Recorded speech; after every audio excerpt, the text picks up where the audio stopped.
Hi everyone, and welcome to the 7 Bootcamp of Blue Bio Value Acceleration Program. Today we are here to talk about cost structure and financial plan. And we have here with us today Paula Reis, which is going to be the trainer for the day. So please welcome Paula. Thank you, Patricia. So, good morning, good afternoon, everyone.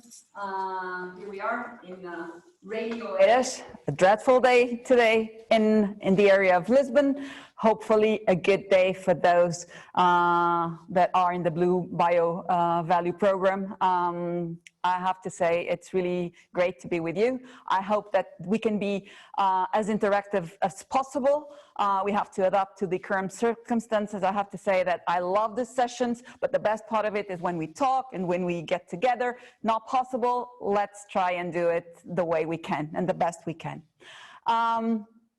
So Patricia told me to tell you things that you already know, which are some of the bootcamp rules. So camera always on, sound off unless you're going to speak, and I hope you do it a lot. Use the Zoom chat for quick questions and comments. The FabStart Academy account is ready to use during the bootcamp, and we will do it, and save your bigger doubts for the working hours, which you're gonna have tomorrow from 3 to 5 with Patricia and Philippe, but we will talk about that in the end. Well, now about me, very quickly. My name is Paula Reis. I am Portuguese. I am currently the member of the board of Bynd Venture Capital in Lisbon. We do investments in companies that relate to Iberia, but they are spread all over the world. We have 34 companies in which we participate, from the US to the UK to Brazil. I mean, we're really all over the world with this 34 participants. I have a history of entrepreneurship. In fact, for some of you that don't know, Antonio Faria, who I'm sure you know, was my first partner years ago in 2002. And before that, I spent 11 years in the corporate world. So I have quite an experience in these areas. On finance, I look at finance as really a board that we should be looking at to understand where we're going. So for those of you that don't like finance, don't like numbers, think it's boring, in the end, I think that you should look at the numbers as a true guide. And probably that will make you look at it in a different way, not as a boring, something that has to be done, but a really important area for your success. So in terms of the agenda, Patricia has already been here to do the reception, so we're going to do the kickoff. We are just starting to put our motors into operation. People are coming in, I can see. And we are going to start with the lessons learned. So we have 4 groups that are going to come here for 40 minutes and present the lessons learned. Then I will start talking to you about the cost structure and how it should be viewed. You're getting to the end of your program. It's time to start doing some calculations and understanding where you really can go in terms of the future of your business. And for that, controlling your costs, knowing your money, cash is king. We will then go for the coffee break, and we will make some exercises. You will go into the breakout rooms. I will try to sneak out in some of the groups just to help you and hope that we can have some chats more than this, because now I'm looking at a camera. You're probably smiling there. We're all trying to do as best, but in the breakout rooms, maybe we'll have some possibility of getting a bit of conversation. And then I will take you through the financial model and the financing that relates to pitch. So cash is king. Don't forget the numbers. They're really important. And then we will do some housekeeping and prepare you for tomorrow. So, should we start with the lessons learned? And we are starting ahead of our schedule. We are going to go through the presentations, 10 minutes each group. We are going to ask 4 groups to present their learnings. So I'm going to start with the Enough Trials. I don't know whether there's anyone from Enough Trials in the room already. Yes. Can you just let me, good. Just a bit, I will share my... Life would be easier for me and for you. Flip Coutinho, Portugal. Yes. Very good. So, Flip, what about for 10 minutes? And what I would ask before you start is that everyone of course, listens carefully and puts their questions. Let's try to participate as much as you can. Let's do our best. Flip, can you go? Yeah. Counting 10 minutes. Okay. So,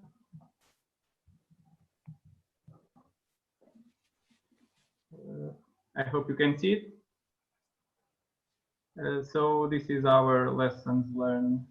Yes, we can all see it. So we could identify the most important business processes.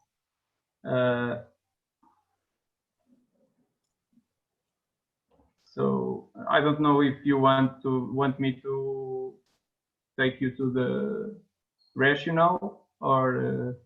Yes, please do. I think that what you should think is, what's the message that you want to pass to all of us? And I'm sure you want to listen to our questions also. So tell us what you've learned and put your reflections on. Well, I'll have to read because I'm already with other things going on, so I don't remember. I can't really. I have to read. So. I know how it is. Okay, so I will be the CEO, and I will be responsible for the sales. So I will receive an order. Then I will identify the needs of the customer, send a proposal with the budget, and negotiate. And then if they agree, we will prepare the bacterial trials with the microbiologist, buy the fish and prepare the systems. If not, we go back to the dynamic sales force. That's our first process. Then we have the production process. If we have an order, we have to prepare the trials. So let me just take it out. We have to prepare bacteria because our service is an infection trial. So we use bacteria to challenge the fish that are receiving several feeds, different feeds. So like a control feed and the one that we are interested to test for a company that produces the feed. So we need to challenge the fish to see if their product really improves fish survival to a specific disease. Okay, so we need to buy the fish, prepare the bacteria they want us to use. Then we have to prepare the system, perform a quarantine to the fish once they come to our facilities. We start giving feedback and starting asking for which analysis they want to perform in the end of the trial. And then we need to perform the trial, give feedback on how things are going, and then perform the laboratory analysis they want us to do, and then prepare the final report and keep in touch. So those are our two main processes. So then the organizational chart, our is very simple because in the beginning it will be just me and a microbiologist that will be our partner in CMART, and we will hire a biologist that has to have experience in this kind of trials. Then to the position description. So I will be the CEO. My main goal will be selling and management. Strategic task will be selling, buy and negotiate all the key resources, and outsource services, design the trials, and perform the final report. And the tactical tasks will be teaching the trainee, contact clients, buy and negotiate key resources and services, and go to congresses and fairs. So I do almost all the job except the actual trials, and I will have to follow the guidelines of our government.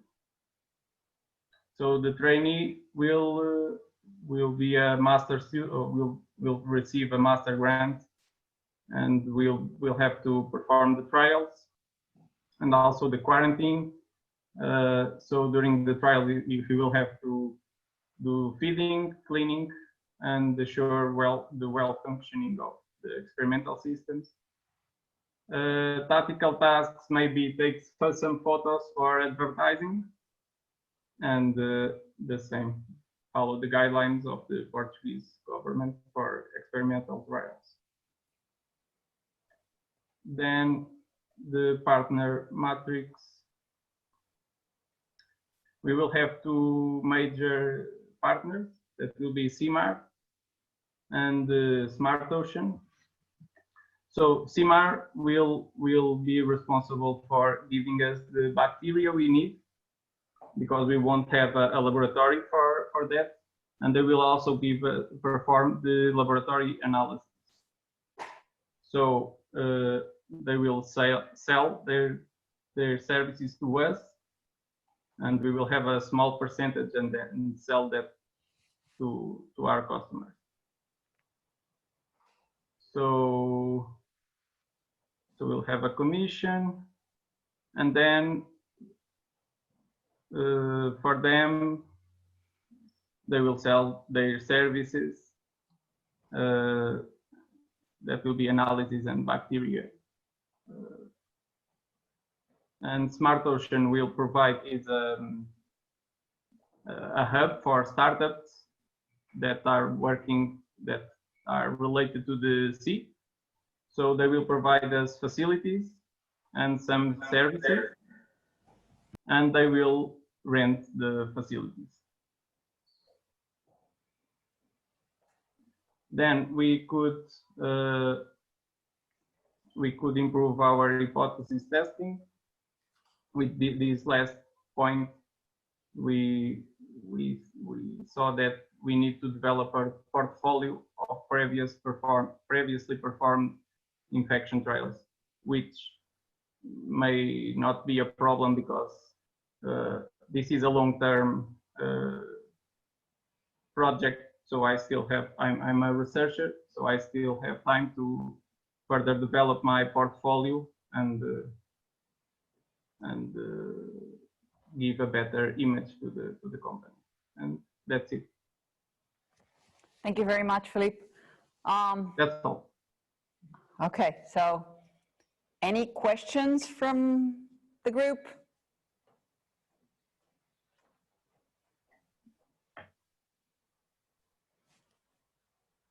I have a question for you. Hi, can I ask? Go ahead, go ahead. Go ahead, please.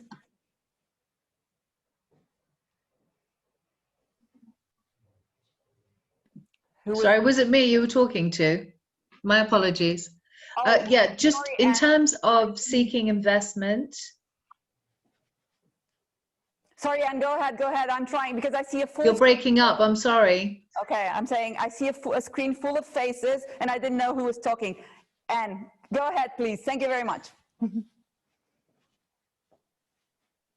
Yeah, it was just really, Philippe, asking about the investment model and how much you would be seeking and how you would spend that.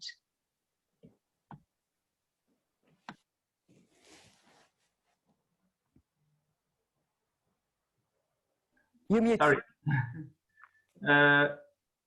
I believe we will try to get funding. We will try to get funding from Europe. We don't believe we will need much of an investment since we are counting on the facilities from Smart Ocean. But we don't have a round number yet. I can't give you that. But I would say 150 to 200,000 maybe would be enough to start. So it seems reasonable amount of money, it shouldn't be a big problem. At least the investment is not, seems not to be a big problem. Any other question? Philippe, I have one question for you. You were mentioning your main processes, and I would ask you, what are the critical in terms of the process and also in terms of costs? Are there any areas that you think in terms of costs that we really have to control? The initial investment on the systems, they need to be spot on, so that we don't have any problem when we are actually performing the trials. So that's the biggest investment, and that's crucial. It has to be, everything has to be working well. We can't afford to be not performing good trials once we start. So that's critical. But otherwise I don't see many things that could go wrong, unless lack of clients, which is what I'm trying to be sure I won't have. Lack of? Clients. Oh, clients, okay, sure. That's absolutely critical. Yeah. Okay. Any other question? We still have time for some questions to Philippe.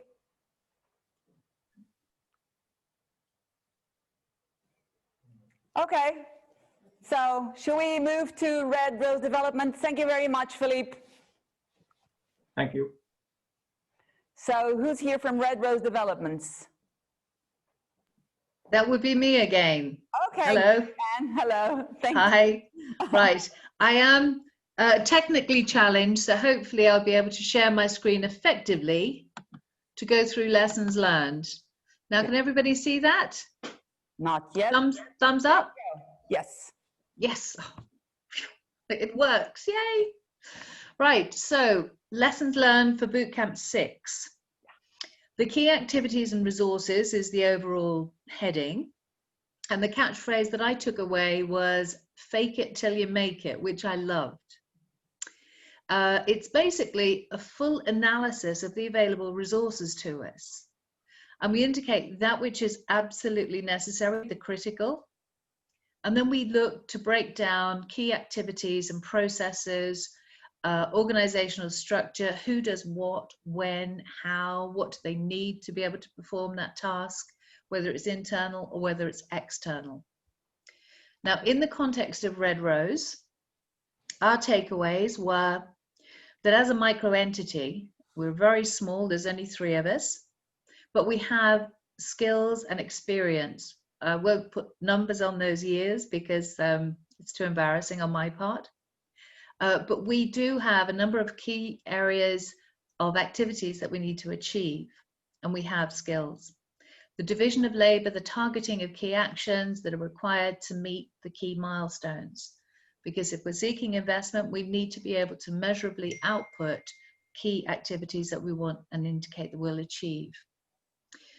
We need to have clear communication processes, and as we expand and work with other partners and take more people on board, that communication strategy is also fundamental.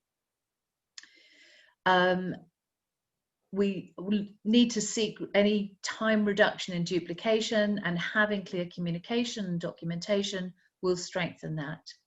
And as part of the overall process, I think what is taught us, that we got as a takeaway, is that we start to acknowledge and respect the key strengths of the partners. Now, in terms of documentation, and again, I'm somewhat challenged in this area, I'll show you 1 or 2 of the process documentation that we produced. There are 10 of them, so I'm not going to go through all because it would just take forever. But it's basically identifying what task, and I've mentioned communication. So we want to designate one individual with key responsibility for this task. Establish what is needed. Okay, how often do we need to communicate? What are the communication methods that's going to be appropriate? And then we tier the priorities. Sorry, this box is in my way. The priority levels. So, you know, is it high priority? Is it regular communication? Or is it routine data management, data control? If it's urgent, high priority, then we need an urgent response. And we need to have the documentation. I don't know if anybody in the group has come across Prince 2 as a discipline for project management. But that system records and documents each action, each activity, designates a person, a time sensitivity and timeline, and an actions to follow.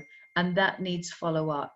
But it's a question of putting in those systems in place so nothing falls through the net. So you have your regular day-to-day, you have the exceptional reporting, you have the actions and the follow-up. But one person needs to be responsible for kind of closing the loop on that. Mm-hmm. Okay, so without wanting to... So let's look at quality assurance, because the system that we're looking at, just to, if that will open, yeah. We're separating seaweed, sorry, we're taking liquid in wet form and we're separating it into liquid and to solid. We need to know that when we supply our liquid material, that it is quality assured, that the composition within that liquid is what it says on the tin. So again, quality assurance, that's the focus.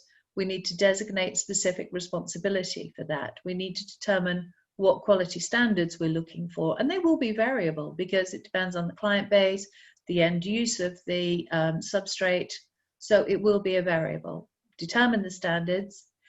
We also need to ensure that we comply with any regulatory standards, any certification standards that we might have. So we need to put those through this triangular filter. Then it's again all about the communication, the documentation, the recording of that, correlation in terms of batch testing, quality assurance statements, and then we need to process the order, document and record. So with every process, every order that goes through, there will be this quality assurance trail. Okay. Hopefully this is reasonably clear.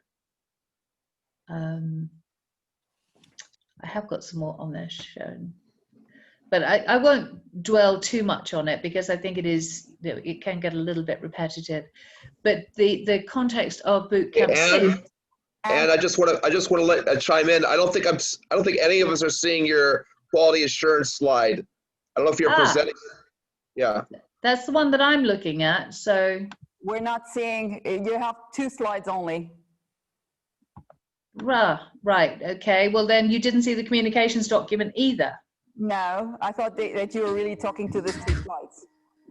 Okay, and so if you share your computer screen right now, you're sharing just your PowerPoint. If you go up to the sharing section and you select screen sharing PowerPoint, then it'll show us everything on your computer screen, so that if you switch back and forth between things, we can see everything. But you got to be careful what else you have up there because we can see everything. Okay. Hopefully nothing too sensitive. Right, now I'm pressing it, but nothing is happening. What am I doing wrong here? Do I have to stop sharing and then open again? Do you want us to pause to another and you will come back to wrap it up and show us so that you can prepare? Yeah, if you don't mind. I just don't know how to do that because I thought I was sharing screen. To the next one, and you will have 5 minutes at the end to wrap it up, and you have time to sort your. Okay. Okay. Yes. My apologies. Don't worry. Don't worry. Okay. So, can we have Celti and Co? Yes. Hello. Can you just a second? There we go. Hi. 1 second. So let me see who's talking. This is challenging, huh? Yeah, hi. I can't see who's talking. Oh, hi. It says Nilufar on the screen. Your deck is on. Okay, cool. Nelly. Okay. Yeah. Hi. Hi, I'm Nelly from Celtico, and so sorry, I'm just gonna make this smaller so you can see. Okay, so this week, this is just a snapshot of our process kind of designs we were doing, we ended up actually making it, not using the format of the sheets we were given because we required a little bit more space, and we thought that it would be nice to look across our entire business and our entire supply chain rather than just sales.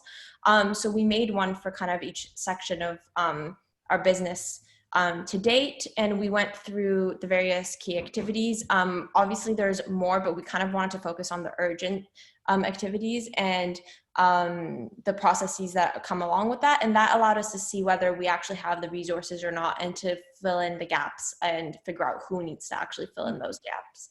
So this is just a kind of shot of what it looked like. But the main takeaways of this was that by clustering them, we first of all found out like who's kind of responsible for what. We still have a really small team, and we're all kind of handling a lot of different things. So this allowed us to see where we can kind of what part of the business each kind of task belonged to, and it allowed us to streamline the entire process.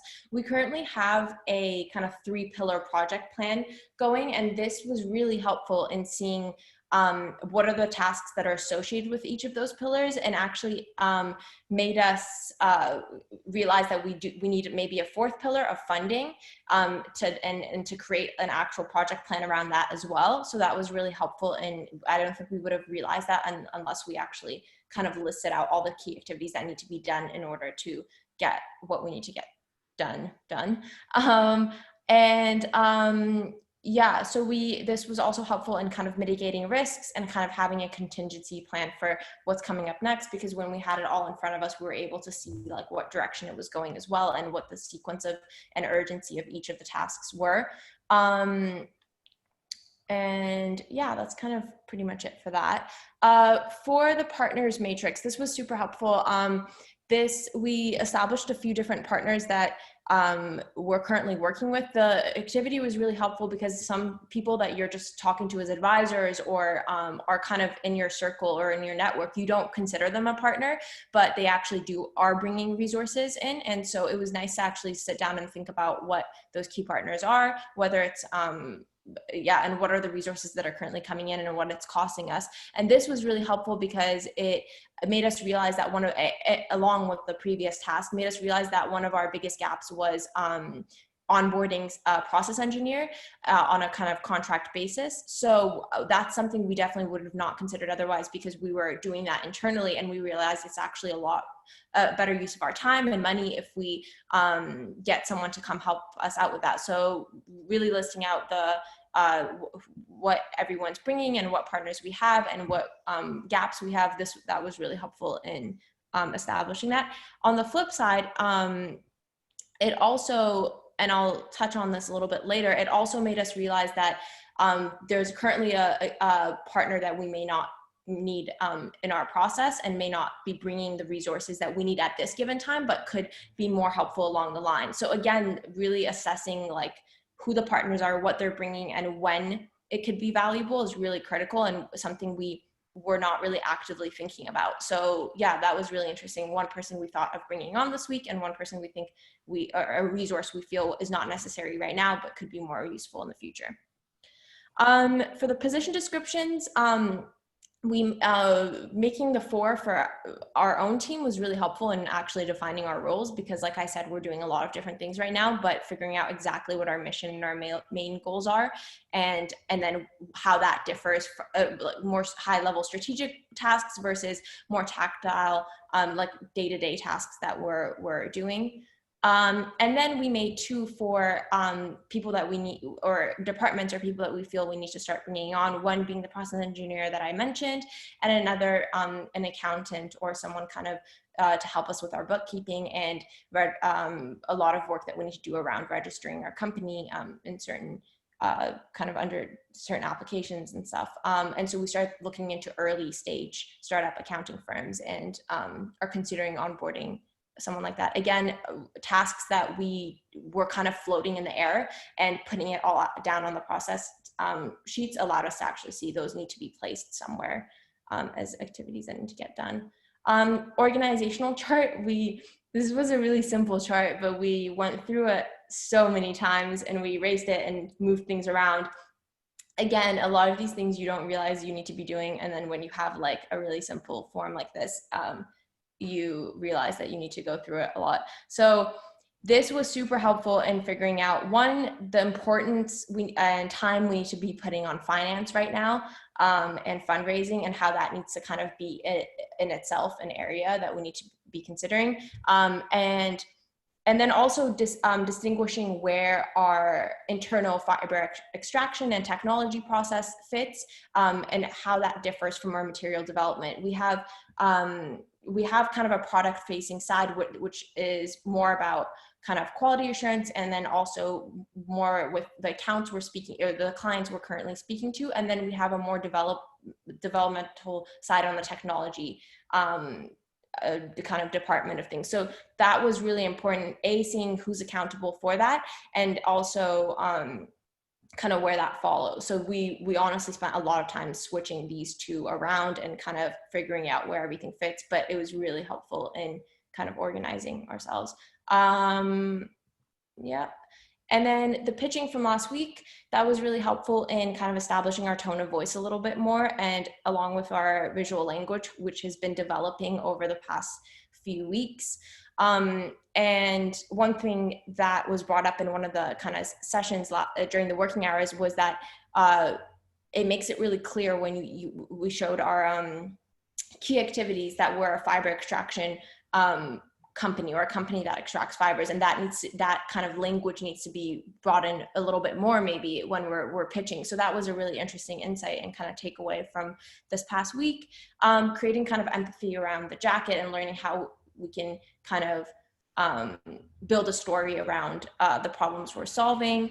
And then also from the feedback from last times pitching, the amount of production we currently do, and like showing more clear roadmaps, which again, I think what we did this week will help us be able to establish that more, to actually show what our roadmaps are to the client, but also our roads to revenue. For next week, obviously refining the pitch and working on that a little bit further. We're actually compiling all of the work we're doing in Blue Bio into this business document, because we feel like everything is so valuable and we're going to constantly be changing this. And so we're preparing kind of a document right now that has, you know, all of our personas, all of our different versions of our business model canvas. And so we can constantly go back and refine that as we're getting more information in. We need to finish up our customer field research that we have coming up with a few clients this upcoming week.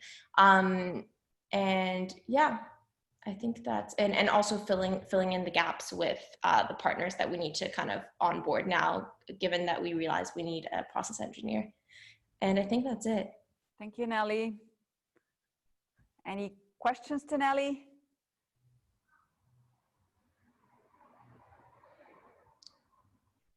I think we're good.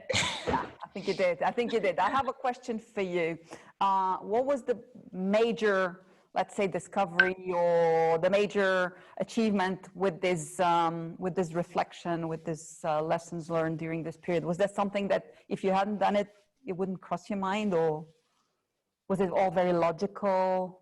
I don't know. There's a few things. I think the funny thing is, it's like the things we're being asked to do might be really simple and logical, but actually when you start to do it, you realize like there's so many nitty-gritty things that you need to be thinking about, and a lot of tasks that you could be doing better that may be really simple. But so I think like putting everything out there and actually mapping it out was so helpful in seeing what are activities right now that we need to be paying it, what we need to prioritize, I think also, and then constantly like rethinking your mission and where you're headed, because it's constantly changing, but sometimes you don't give yourself the time to sit down and be like, okay, wait a second, do we actually need to be doing this task right now? Or has the mission changed since, you know, a month ago? So yeah, I guess that would be kind of like an overview. And then also just roles and what gaps we need to fill, and thinking about that through, rather than like traditional roles, thinking about it through the jobs that need to get done, the tasks that need to get done, and making that connection. Because it's not so much about like, oh, you're like a COO, you're this or that, but it's about like, we currently need to get, you know, this machine done. So we need a process engineer, and maybe that's more important to fill in that gap rather than, you know, onboarding a full-time engineer, which may not be necessary and a waste of money for us. Any area that you now understand need more help or support? Yeah, definitely. I think we need to be shifting focus on funding, which we have done throughout the past few kind of weeks. We've realized that that's really important, and obviously the pitch in this in Blue Bio is going to be really helpful for that. But also, like I mentioned, for our fiber extraction process, bringing in some resources to help us out with developing that further at scale. Okay. Any reflection? Anyone? Okay. So thank you, Nelly. Thank you. We now go to Sustainable Now Technologies. Hello, Anna Paula. Nice to meet you. Hi, nice to meet you. I have to put I'm my Nathan. glasses to see your name. I'm sorry. That's Hi, Nathan. okay. I'm Nathan, and I'm here with Tiffany Marie, who's going to be sharing her screen. And we're Sustainable Now Technologies. We're a technologies developer company based in California, and our first product is carbon capture. So Bootcamp 6, let's talk about our lessons learned. Yeah, Tiffany, if you wouldn't mind pulling up one of our organizational charts, I could just talk about it while we show the work. So our team decided to do 2 organizational charts. So one is like a longer term chart where we would like to see our company end up, and it describes essentially, this is actually it. This is all of the departments we'd like to see. And our structure is a little bit different than the traditional top-down structure. We're really interconnected, and we inform each other both ways, from the top down and from the bottom up. We ultimately have a board that's going to issue final approval for things like budgets, who's going to vote in our executive officers when needed, that kind of thing. And then the CEO is really a strategic. We've kind of divided and conquered the C-suite between the CEO and the COO, so that we have a strategic end and more of a tactical running the operations end.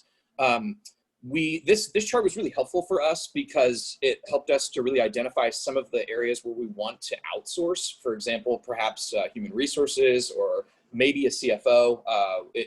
We haven't really decided it yet, but laying it all out really helped us see the whole process flow.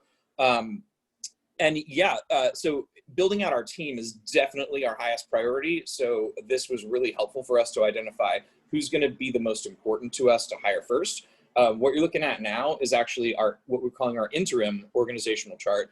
And this is probably going to be immediately post-funding, the people that we need right away. As you can see, we've lost a director here on the end, and one of our directors will be doing both of those roles, and kind of overseeing not just the production, but also service and maintenance and what we do with the biomass that's produced. Eventually, we'll have a logistics director that will handle those roles, but for, the immediate incorporation of the business and implementing the funding that we're looking for in this raise, this is the structure we're kind of looking for here. Obviously, it's based on sales and product production and delivering the products to the client.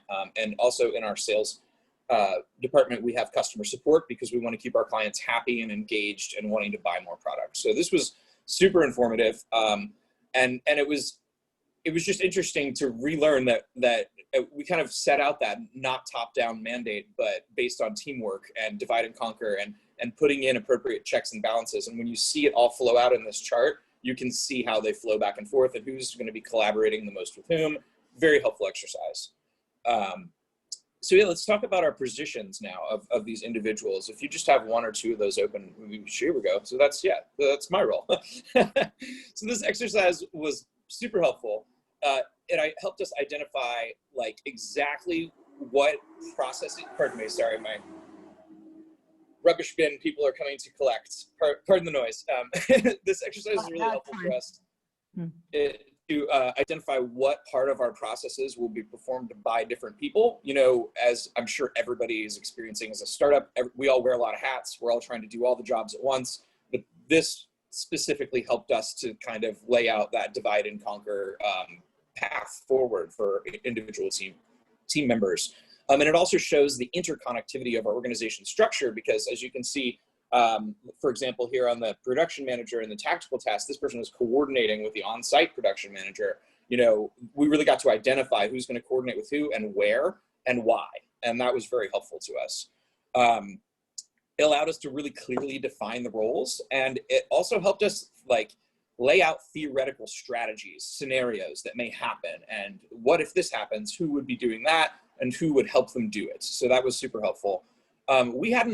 Before this exercise, we had defined job descriptions for our C-suite, for our executives, but we hadn't really done it for any roles below the C-suite. And so we dove really deep into this, and we did everybody that we thought we would need for initial implementation post-funding to really make the business work. And we wrote job descriptions for directors and manager roles. We didn't go all the way down into below management, although I'm sure some of these managers are going to have teams. It's just such a big job, like running fabrication or running on-site installation and certification, that they're going to need at least a limited team. And identifying the manager and working with them and their director will help us to identify exactly what key team members we're going to need to put in place when that happens. So another lesson we learned here is that a skeleton crew can really run our basic operations. And that was surprising to me. I had always thought, we're going to need a ton of people, but really we just need a limited amount of people in the exact right roles to make this happen. So that was a really welcome lesson to learn on my end. Yeah, so let's move on to our partner matrix, if you have that up. Oh, that's okay, I'll just talk about it. So this was super helpful. It helped us to review what our partners bring to the firm. There it is. Oh, thanks, Tiffany. Okay, so discussing partners this way, it also prompted us to identify even more partnership opportunities, much like Nelly was saying, that we didn't even recognize these people as partners. We saw them in other capacities. And so at that point, we thought, wait, we got to go back to our business model canvas here and, and adjust our partnership, section here and expand it. And so we actually went back and added more partners there, and then came back and forth between the business model canvas and the partner matrix to kind of define who's going to bring what to us, what we can offer in return to them.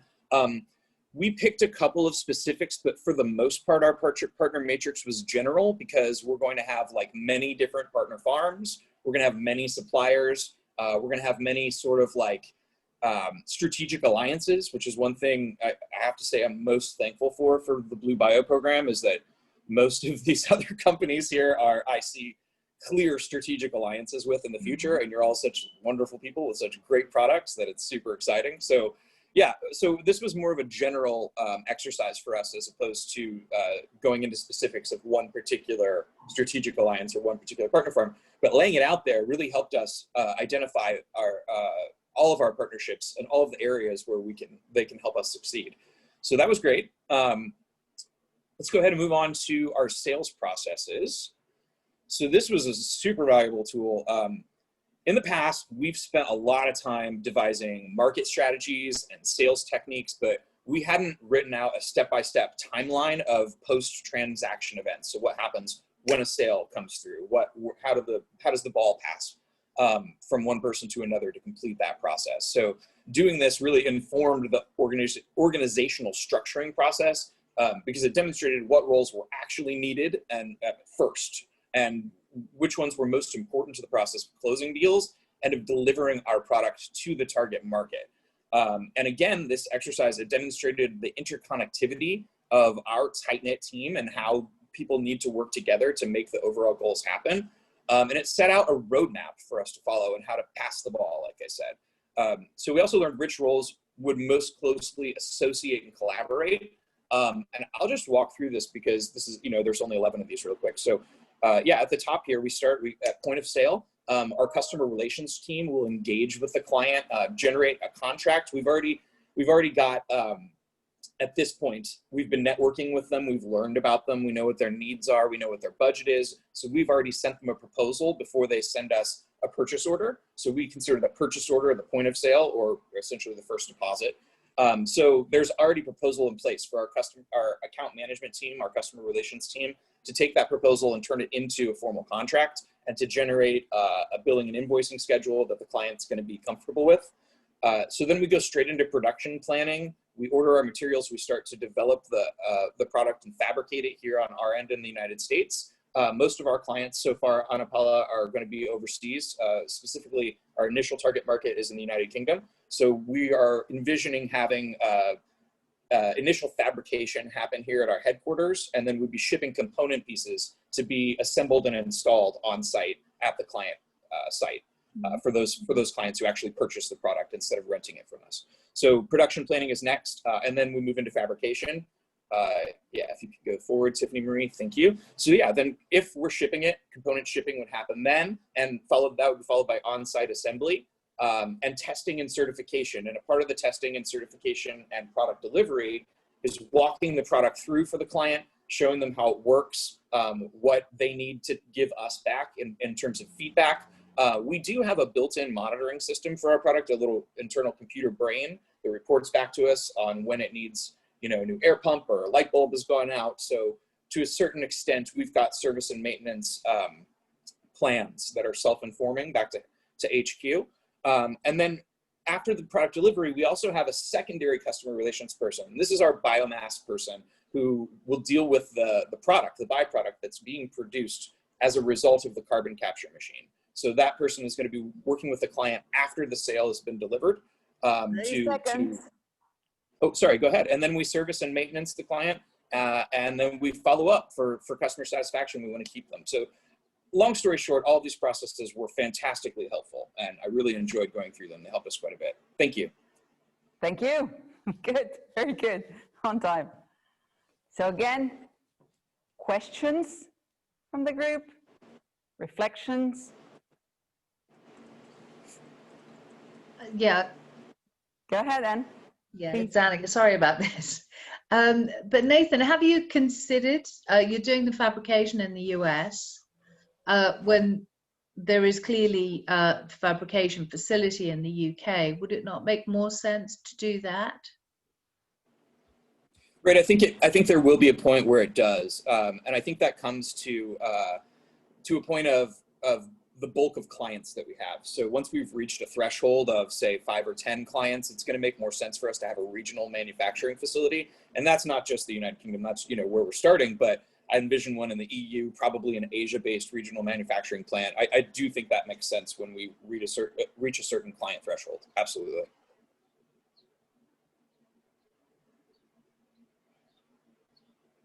Anyone having the same sort of lessons learned or debate? That's the interesting part. Same problems, different reflection or approach?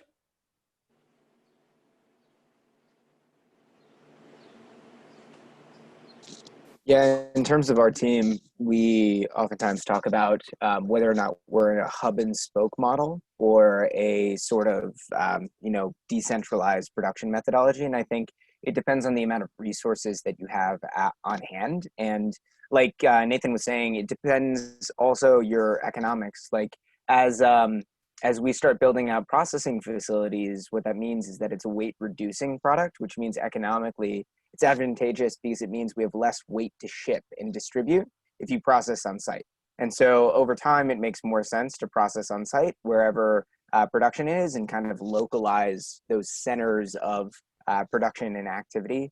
But as it stands right now, you kind of have to, piecemeal it together and go distribute it, especially in lower volumes. Nathan, I have one question for you. What's your major challenge that you're now very much aware? I'll be honest, our major challenge, we've done it as best as we can through COVID-19, through this whole pandemic year, but right now our major challenge is not being able to visit our target market directly. We've identified a lot of target clients, and we're actually seeing competition start to arise in that sector. We identified them really early, and that's scary for me. I want to be able to close those deals as quickly as possible, and without finishing our funding round, which is also being prolonged due to the pandemic, it's a race. The race is on, and I really hope we can win it. I bet there's a lot of people thinking the same, right? It's this need for being very quick. Instead of slowing processes down, COVID is really pushing us to be quicker, right? So this is my personal reflection. I absolutely understand you. So yeah. Anyone wants to make any sort of comment? Thank you very much, Nathan. Very good. Thank you. Anne, would you like to 5 minutes so that we can I will do my very best, I promise. Let's try. Let's try this. Okay, so that's where I'm going. And let's open this up. Can you see this? No. Please tell me. Oh No. my goodness. I hit share screen. I don't know what to do. Okay, let's go back. There. Now. Yay. There we go. Okay. Let's yes, restart biggest the clock. challenge, technology. It's wonderful when it works. Yes. Okay, so I'm going to go to, I'm not going to try and open the process, the flow charts. They're just boxes leading on to boxes, leading on to inquiry boxes and options. Fairly straightforward, nothing complex. But it did focus our attention in terms of the detail and that which is needed to make sure that we can stand behind our quality statement, that we can stand behind our commitment to the harvesters and to the end users.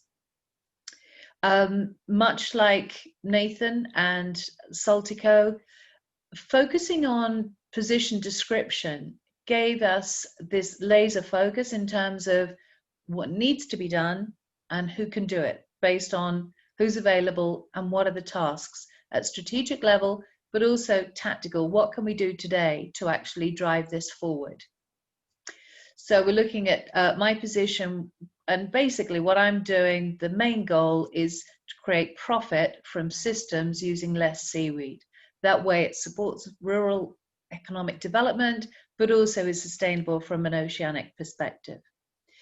Strategically, we need to create the systems. We need to make effective, efficient and cost-effective solutions to separate the liquid and solid. We know how to do it. It's just making sure that we can get a replicable system. We need the sites, we need access to seaweed, we need to look at the physical and the legal aspects.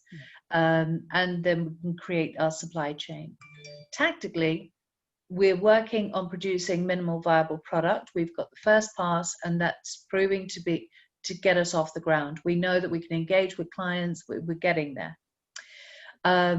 Identifying the process methods effectively, that's a physical thing. We need to look at what systems are out there, what we can work with, and how we can improve and stimulate market interest based on the compounds that we can identify.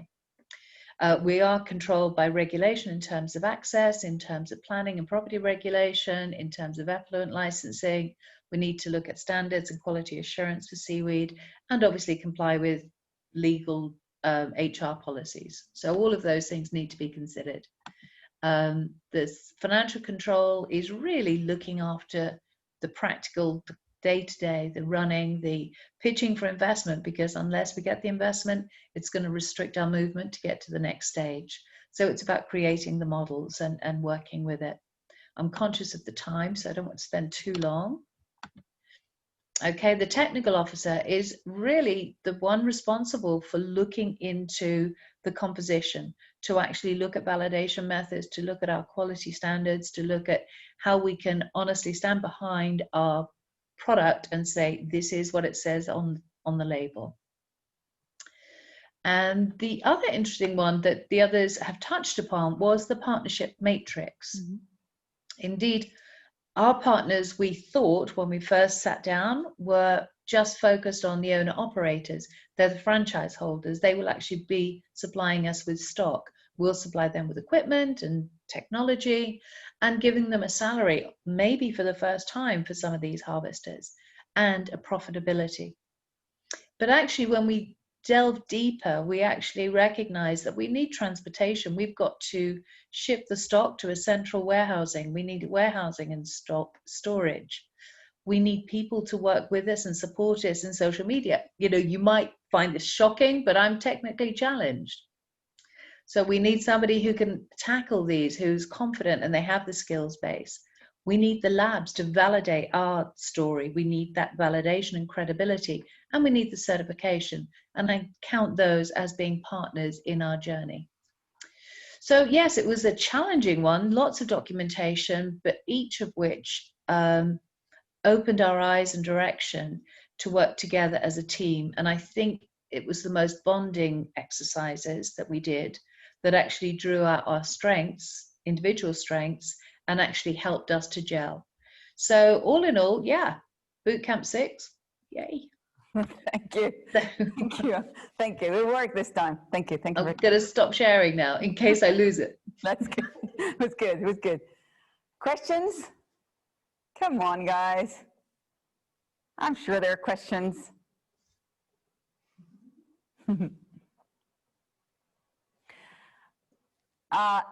So from your presentation, Anne, I realized that there are some areas where the exercise made you change your views on some of the key activities and process. Do you want to tell us about that? How that clarified and what was the most important? Well, the most important, I think, is how we actually work together, how processes will underpin our communication and focus our attention on that which needs to be done. You know, it is about getting stuff done, getting it done effectively, delegating and outsourcing where necessary. So we don't have to control everything, as long as we have an understanding that we know somebody else can control it and control it efficiently and effectively. Mm-hmm. So outsourcing, and that's where the partners matrix came into its own.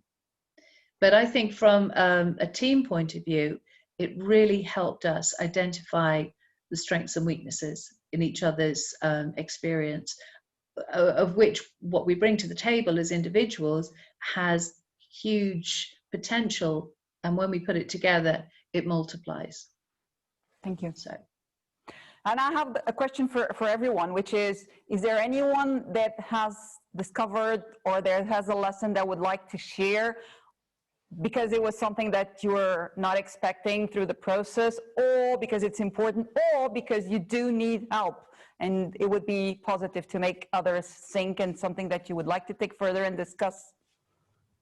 I had some ideas. Thank you. Sorry, I can't see my screen any longer, but anyway, hopefully you can hear me. My impression is that a lot of startups in the beginning will benefit greatly from outsourcing a lot of their needs. So I don't think I've come across any smaller startups that haven't outsourced accounting needs, legal needs, human resource needs, etc. And yet we included those in the overall role scheme. And so it feels like it's a mindset that perhaps some people are not aware of, that this is a powerful way. Like, until you get sufficient scale, it's better to try to outsource as much as possible. So it'd be interesting to hear your thoughts on that one. Thank you. Good.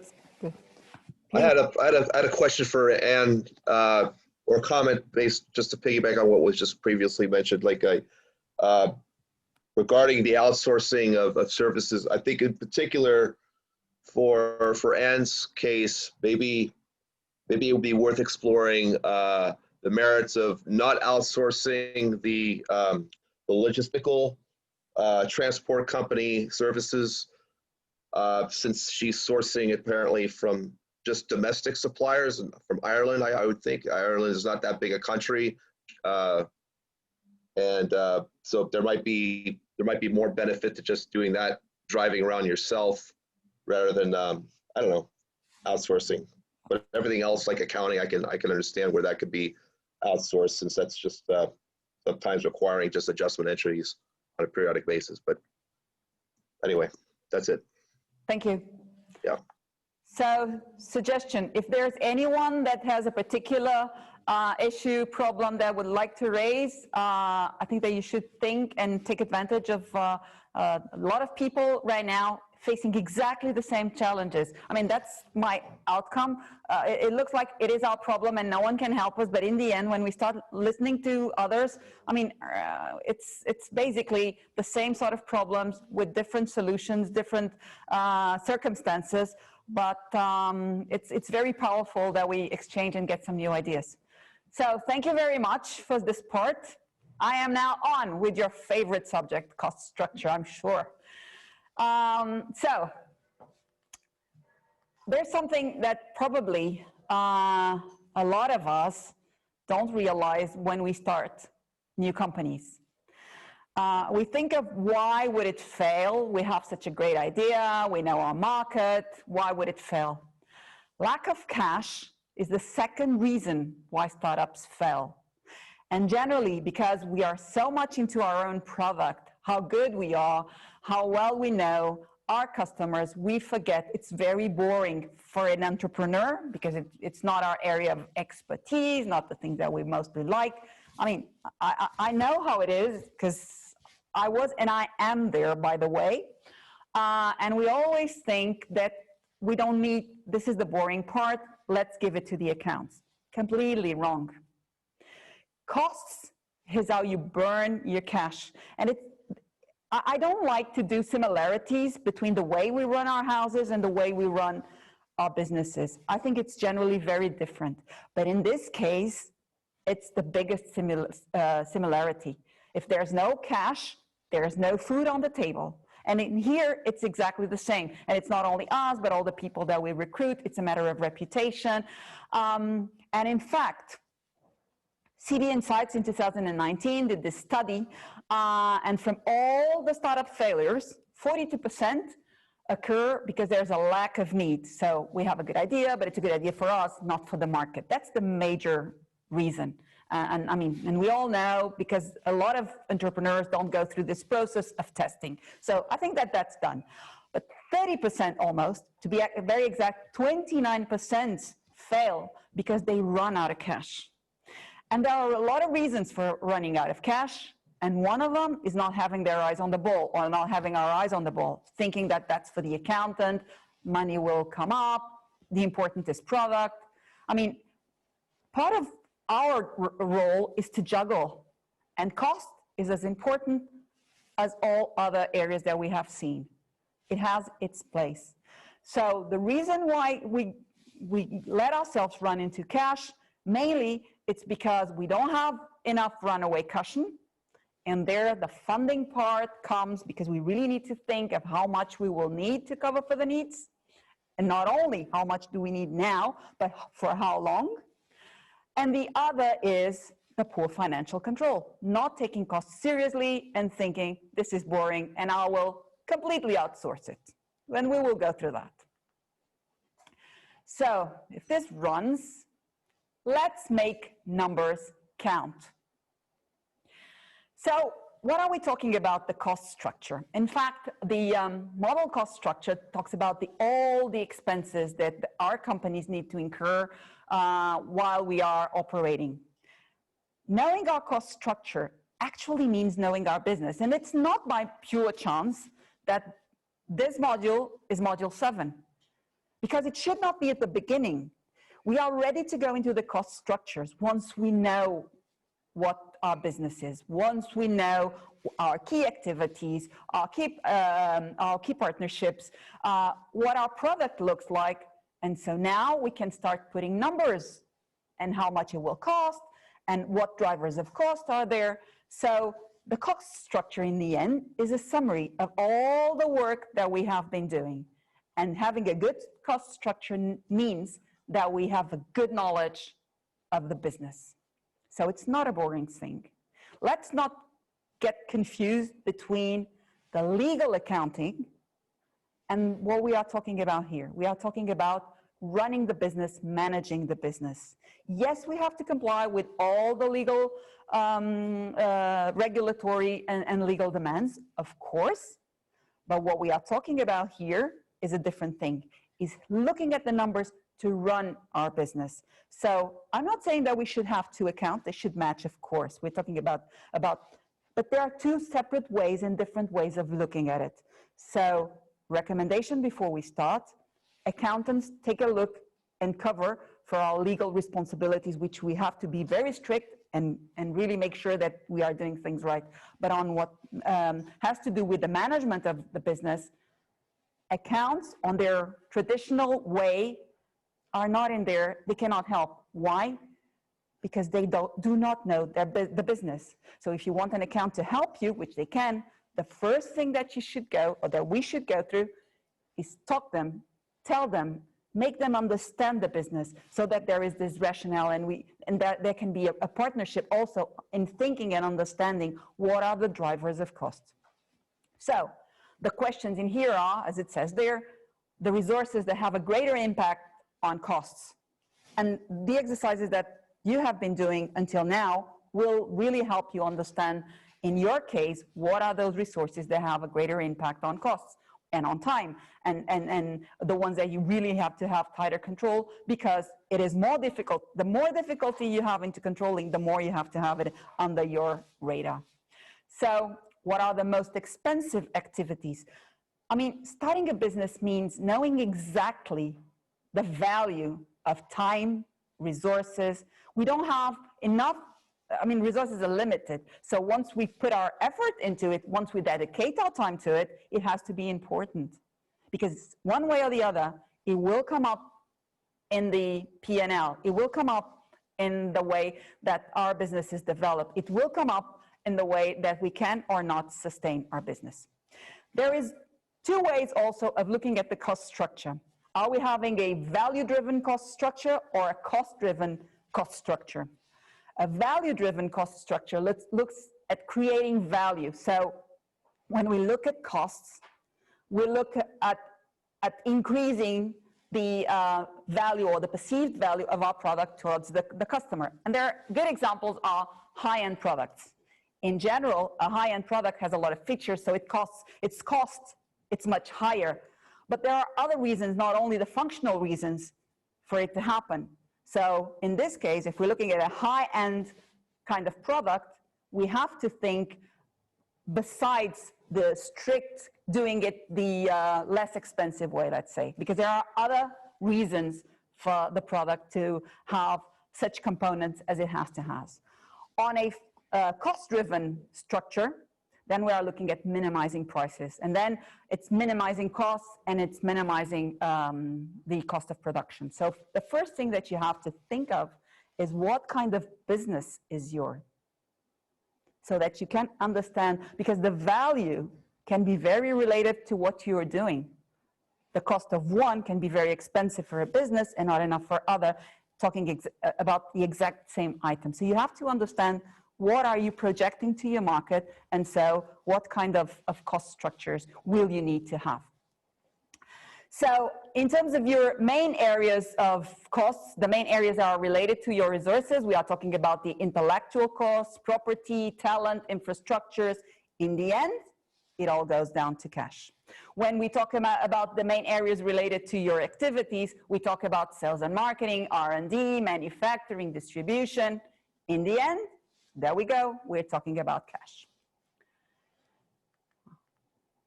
So, show me a company without numbers and I will show you a company in trouble. Knowing numbers is a key factor in growing your business and controlling your profitability. Startups don't start making a profit from the start. Startups need to focus and concentrate on growth, but sometime a profit will have to be made. And that you can only assure, you can only control your future if you know well what you're doing. You can only stay at the driver's seat if you control your car and where it's going. And that's where the numbers come in. So cost structure is a module at the end because numbers are a result of what you do. And I hope that this makes you think in a different way from what generally is seen as this, again, very boring subject. And I have to say, I am not a finance person in itself, but I have realized how important it is and how the managing of a P&L is important. And by the way, the true managing of a P&L is a CEO responsibility, not an accountant or a finance guy's responsibility. So we have to start understanding some of the concepts. Let's talk about investment. Investment is different from a cost. Investment means in general one-time disbursement. Usually it loses value over time, through time. And it has to do with something that we need to put money against to create a strong possibility of having a result. It relates to the company infrastructures, and it endures in time. So when we talk about office equipment, we are not talking of something that relates to the sale that we're going to do today. It talks about an equipment that we need to run our business in the long run. The same goes for cars, constructions, buildings. So we are talking of something that has a value, and it's not a value that it's for today only. It's something that we need to have. It's like an infrastructure. It needs to be there for us to run our business correctly. Investments can be classified into groups. One are tangible investments. I mean, we're talking about these cars and buildings and computers, but also intangible. We are talking about patents, we are intellectual property, and we are talking about stocks. We are talking about things that you don't see, you can't touch, but that have a value. The goodwill that a company is creating, that is an asset that you can't see, but it has a value. In the case of tangible assets, they are subject to depreciation because they lose their value over time, right? The computer today is worth more than it will be worth in a month, 2 months, or a year. The same happens with these intangibles. Patents lose their value over time. But in case of intangibles, you don't call it depreciation, you call it amortization. But the concept is exactly, I would say it's the same. Now on costs. Costs are something different. Costs are recurring disbursements. So costs are something that you have to put your money on today to help you sell and to help you sustain your business today. We're not talking about supporting your business in the long run. And some of the examples that we have here, it's our electricity bills, the oils, the wages, the rents, and there are two important distinguishes to make, which has to do with fixed costs or variable costs. It's completely set and mindset when we approach this kind of costs. When we talk about fixed costs, they're there no matter what. Whether you sell more or less, you will always have it. That's why they're fixed. Variable costs, they depend on your sales. Good example of a fixed cost is a rent. Doesn't matter if you sell or you don't sell. You will have to pay your rent or you're out. So you have to make sure that you have the funds to cover for that independently of how much you sell. On the variable costs, the cost that you have to have, for instance, on commission, if it depends on a sale, it's a variable cost. So every time you sell one product more, you expend an X amount, which is related to that sale, like the cost of the good that you produce. You sell one product and it has a cost attached. And there are costs that will need a bit more of understanding, because not only we have fixed and variable, we have semi-fixed, and I'll also tell you about that. But the approach, the way you have to look at it, it's very different. Another important concept is your customer acquisition cost. Mainly it means how much should you spend or have to spend to get one new customer. So, and this is something that when you go into a funding round and when you analyze your product, you have to know by heart. So take this concept very seriously when you do your pitching, because people will want to know how much does it cost you to acquire one customer. And to get to this number, you need to know how much are you going to spend on sales and marketing to acquire these new customers, divided by the number of new customers you have. It's a ratio, but it's a ratio that represents how much you should really spend. It's a ratio that will help you understand whether your price is correct or not. Are you generating enough to pay for how much it costs you to acquire that companies? It is the cost that you have to convince a client that your product is good. And so the lower it is, the better. The sounder product you have, the better proposition you have also. So there are a lot of ways to improve your customer acquisition cost that you have to look at, so that you can lower and make it to the optimal point. And when we talk about looking at the Google Analytics or performing A and B tests, improving your website and landing pages, improving your performance of product, all you are saying is you are trying to decrease your cost of acquiring a new customer. And that is fundamental to have a sound business and to ensure that your proposition is correct. Related to the customer acquisition cost, there's also this concept of customer lifetime value, which is the amount of value a customer contributes to your business over the long time, over that full life.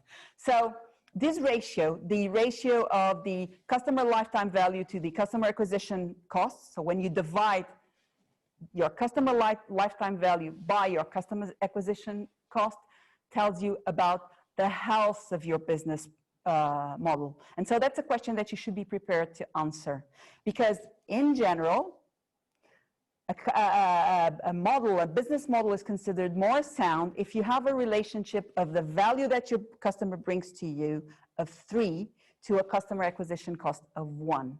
Why?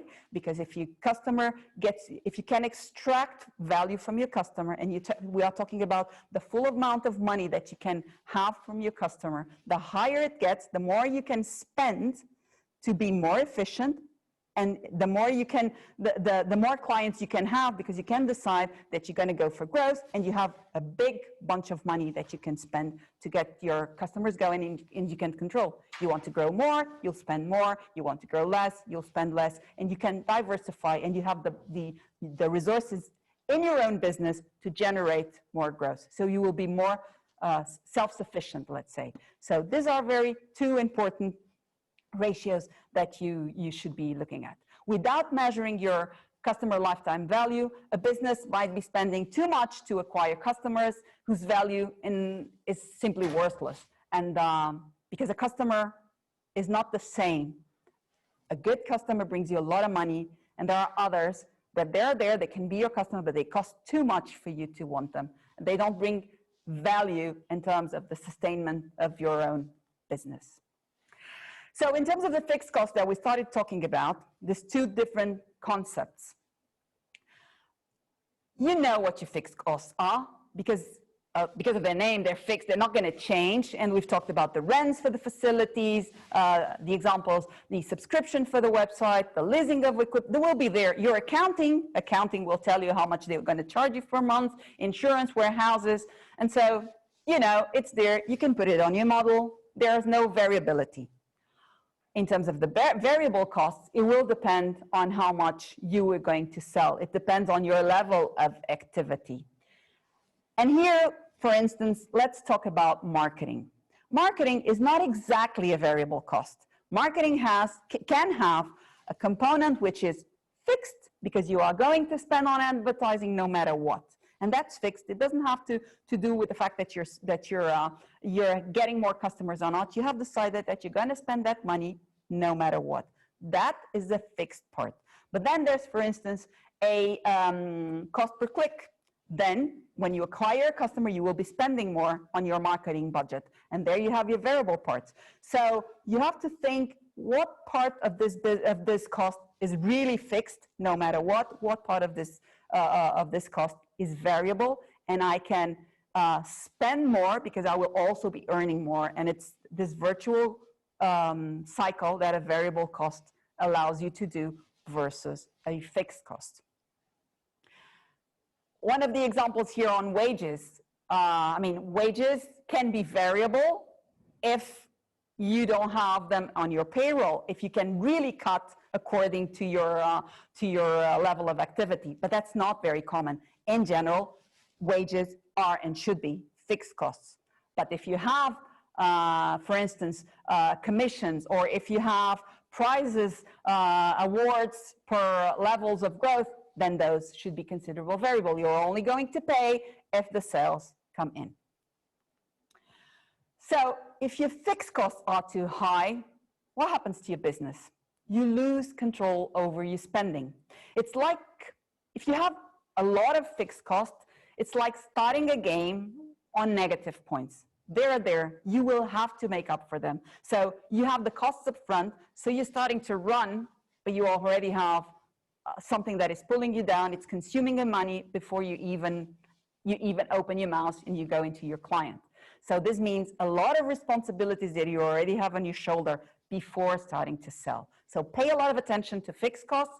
It's very easy to let yourself go, particularly in perks and things. Think of what you really need and try to go to as many variable costs as you can. So you gain control over your business when you can, because you can easily support your costs as they result from sales. So you sell and you can support the cost. And it goes like this. So it's much easier to make it grow. And the company with more variable costs has also more consistent cost per unit. It knows its process. It knows that if I sell a number of products, I will have to pay for this amount of money because they go in relation. So this ratio between fixed costs and variable costs, more than a concept, is something that you have to understand because it means how much you can, in effect, control your business. It means, in effect, how much you can control the results that come from your business. Variability means flexibility, and flexibility means adaptability. And what does adaptability mean? Adaptability means less risk. I mean, look at Darwin. He was talking, those that survive are the ones that adapt. In here, it's exactly the case. And when we are talking about having more variable costs versus fixed costs, we are really talking about controlling the business and reducing the risk, which is something that we all want to have, and it's fundamental for success. Now, the discussion, we started having this discussion with the lessons learned. How much should it be outsourced? How much should it be in-house? So there are areas that you've all already come into the conclusion that can be and should be outsourced. The accounting, the lawyers, insurance. When we go into production and distribution, then we should really start making other kinds of analysis, because the way to know whether I'm going to outsource or not an activity is how critical is it to my differentiation? How critical is this activity to my end result? How critical is this activity to my end result? So if I'm an accountant, I'm not going to outsource accounting, right? Because it's what I do. If I'm good at doing that, I will succeed. So it's central. It's part of my business model, okay? But if I am not an accountant, then I can outsource because it doesn't add value to my clients. And that's what you should think.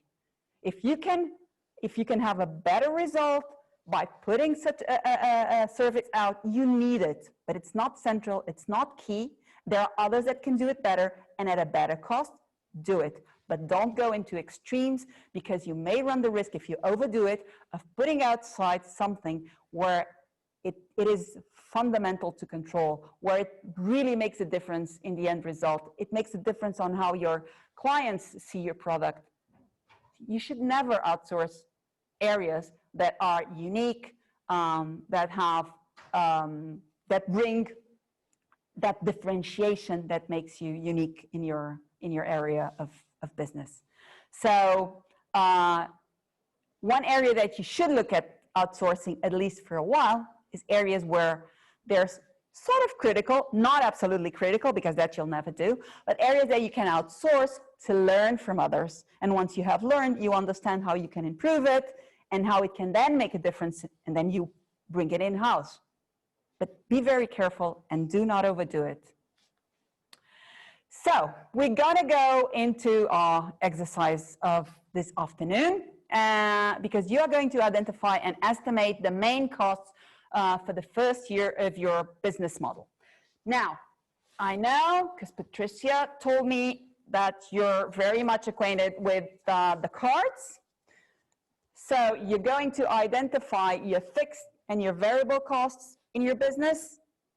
And with I'm sure this is a very easy exercise, because now you know what your value proposition is, where your clients are, your distribution channels, your key activities. Let's put numbers against those. So we're going to go into breakout rooms. So go into the platform, 15 minutes, and I'll see you in there. Thank you.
So, playing cards. We're done with the breakout room, with the working session. We're going to go for the coffee break for 10 minutes. I have been sneaking into some rooms, and I will continue to do it. If there's anyone that would like to have a chat, a conversation, or any particular thing that would like to discuss, just let me know. And we will take the 10 minutes for a coffee and a chat.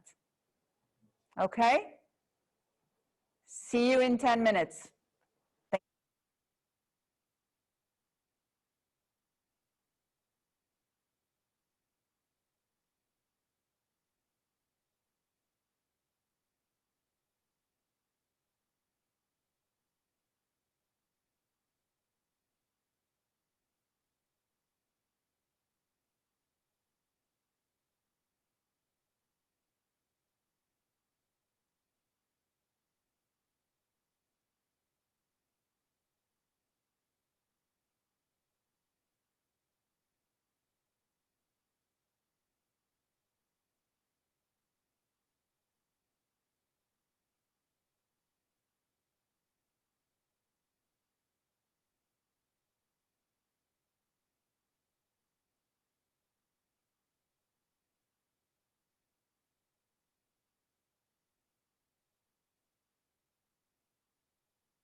So we're all back.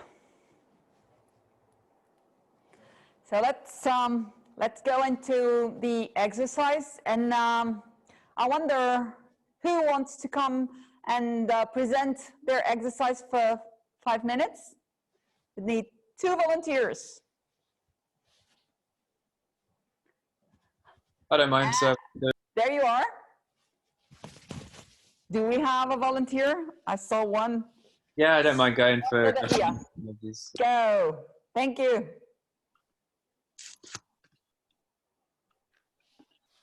So I have one very simple, just. So just here, I've written down our fixed costs, the obvious ones that you mentioned: rents, utilities, insurance costs as well, salaries, amortization, depreciation of equipment, interest for any loans that we might be taking, which we don't have right now. But and one question is accounting considered a fixed cost? You have to have it. Regardless of sales, it's got to be there. So yeah, we probably outsource it in the first place. Just have like a hire part-time accountant. Yeah, but you have to pay it. Doesn't matter if you sell more or less. Yeah, it's a service that you will hire, and there, it's there. Yeah. Yeah, I'd be glad to hire someone to do it for me. That's for sure. Again, variable costs. Just trying to think, what is it that I need to spend in order to sell? And yeah, materials, that encompasses for me, my technology is basically a membrane filtration system, and part of that is the membranes, and part of that is the system, like the pumps, the tubing, and all that. So materials, direct materials, is under there. Direct, and the way that I envisaged we would actually deliver the product, because the systems, if they're big size systems, they're pretty expensive pieces of kit. You know, we're talking hundreds of thousands of pounds. The kind of investment that you're looking at for large scale water treatment, at least. So when we come to sell it, we would probably take an upfront fee of, say, 50% or 30% to help us cover some of the initial costs in building it. And then once. But is it investment, or is it related to to the product that you're selling? This would be on a sale, yeah. Okay. Yeah, okay. definitely, yeah. I need to look into exactly how that works, but I've heard where you kind of confirm the sale, then a certain amount is put up front, and then the work begins. Often these systems, we want to build a turnkey system, but in many cases, what happens is there's a kind of specified tailor-made solution. So there will be a little bit of customization and building to a specific specification. So we need to cover some of the costs associated with that, rather than just taking them all on beforehand. Mm-hmm. And part of that actually is direct labor, because one of the things is, if suddenly in our first couple of years we've got a small number of engineers and R&D people who are actually constructing it, if suddenly we get loads of phone calls saying, right, we want your systems, we need to be able to accommodate that. So it's likely that we would have some system where our production facilities had some leg room, but then in terms of filling it out with contractors, with engineers that we could bring in if we get suddenly a big hike in sales, just so we're not kind of stalling, basically. So again, manufacturer commissions, the sort of strategy is that we will keep our system design in-house, because that's where a lot of important, but both the membranes and systems is quite important. But because it's kind of tailor-made, our systems we want to build in-house.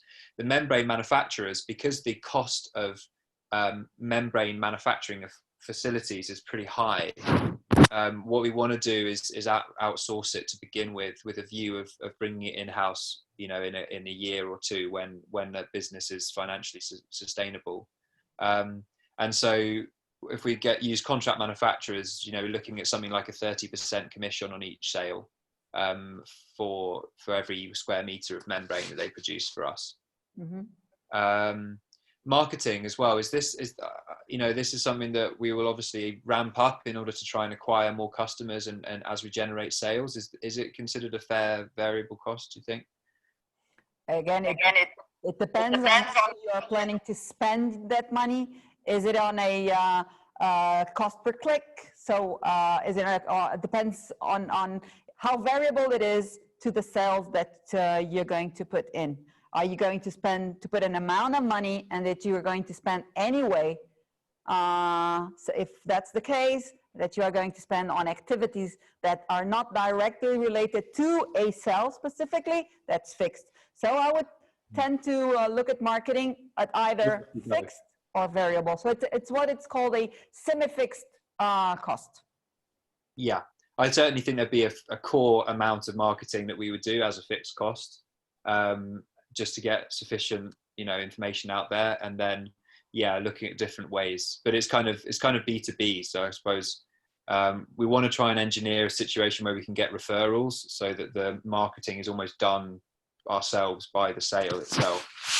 And then travel and expense. Let me just give you an example, for instance, on a very material world sort of example. Coupons. When you go to the supermarket and you have a discount on a coupon, that will be completely variable, right? Because you sell a shampoo and you get 10% discount with the coupon. So that's variable, because you will only give the discount if you sell. So that's the rationale that you have to be very clear. Yeah.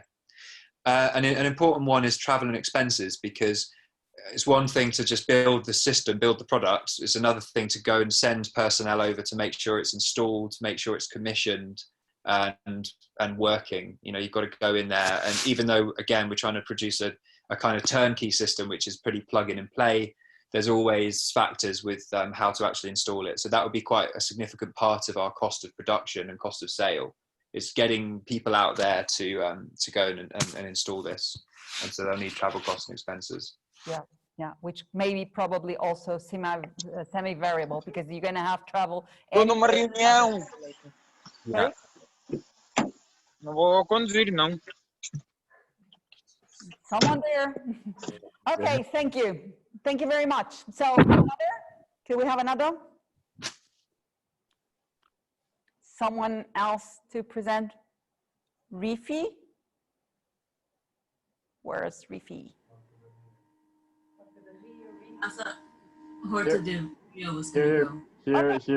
Here, Rifi. You want to go? Yeah, I mean, I had them written in my notebook, but I mean, it was pretty similar to Seb. We had rent, utilities, salaries, also planning to outsource accounting and all that kind of stuff. For us, I think marketing is kind of fixed, because we want to attend more like industry events and that kind of thing. So I think that's fixed as well for us. And then on the variable costs as well, materials, that'll be as well for sure. And also I think the deals with the manufacturers of the materials that we're going to supply, I think that's also going to depend a lot on sales. So that'll be our more variable costs as well. Travel and expenses, I think that's a pretty big one for us to be variable, because we're going to be visiting a lot of sites to different places. So that also depends on the amount of customers that we're going to reach out to and go through. Yeah. So I think in summary, these are the things that we're looking at. Okay, thank you. Thank you. Any questions, doubts, something that was not clear that you would like to put out? I just had a question. I'm sorry, you will have said this before, but, and it's not really related to this, but it's to Daniel. It's about your who will pay for your system, your product. Yeah, that's a great question. So let's say the end user are resorts, and so we're gonna approach them directly, and then if we need to do some installation on some on-site manufacturing, then we're gonna subcontract a marine contractor. Then eventually our vision in the long term is to have marine contractors offer these solutions already to their customers, so we have a higher market reach. So let's say the customer then becomes the marine contractors that are the ones that kind of buy the Reis product from us to do the necessary installations. And then we can also hop in there with supervision and on-site support, as well as ecological design of the whole structure. Say one of our secret sauces is that we're the only ones that know how to design with these sort of structures, and the complexity, both the complexity side and the structural aspects combined in one structure is, let's say, one of the main things that we offer. But yeah, I don't know if this answers your question, Seb. Yeah, thanks. Yeah. Can I just, because we are approaching the end, and we are going to talk about funding and exposing your projects to investors. Once there is a question like this, and Danielle, I understood why you did it, and there is some explanation, but if you have an investor asking you who's your customer, you have to have one very quick sentence. Don't go around the bush telling a lot of explanations. Who are your customers? This, and that, okay? That's very important. It's not only what you say, but it's also how you deliver, because an investor needs to understand that you know exactly your customer. You don't need to explain. He's not asking for explanations. If you ask who's your customer, you say resorts of this size are in this place, or be very specific and straight to the point. Okay? Okay, yeah, thank you, great suggestion. Building around, I understand, but it's really important. Of course, I'm not saying aggressive, I'm saying go straight and answer the question directly. It's very important because it gives the investor a good, sound idea about how much do you control and how easy it is for you to explain your business model. Okay? So, any other question? Good. So we're going to go into the financial model. So we have been talking about concepts, these main areas of concepts. Go through the cost of acquisition. Don't forget, look at the cost of acquisition. Look for benchmarks on the customer acquisition cost for your sectors. Know very well what's your customer lifetime. So the amount of money that will be generated by each customer that you bring in, and compare it to how much it costs to acquire, so that you can understand what are your most valuable customers. Those are the ones that you should concentrate on. Control your fixed costs. Very easy to get lost in perks. Think of what does that cost bring to the party? Does it really make sense? Does it really add value to what you are doing? Not only your product. So know your cost structure. Forget about what they tell you about legal and all that. Get a good accountant. He will take care of that. Look at this cost. Look at controlling your business from the management perspective and point of view. Very important. And then there's something that changes, and we start looking at numbers as a way of controlling the business and understanding the business. Okay? Very different. And you will start to like it, because in the end, it will tell you whether you have a future or not. Can I have a question? Financial plan. In the process of organizing and quantifying, a financial plan is here to assist the business creator, the entrepreneur, to get their objectives. So again, a financial plan is only worth if it helps you to deliver your message, if it helps you to succeed in the market, not to number crunch. I don't know why, but there's a lot of ideas around that. A financial plan is an instrument of sound business. So the financial plan presents the results that are generated by your financial decision-making process. And that's why we only tackle financial plan and costs at the end of the module.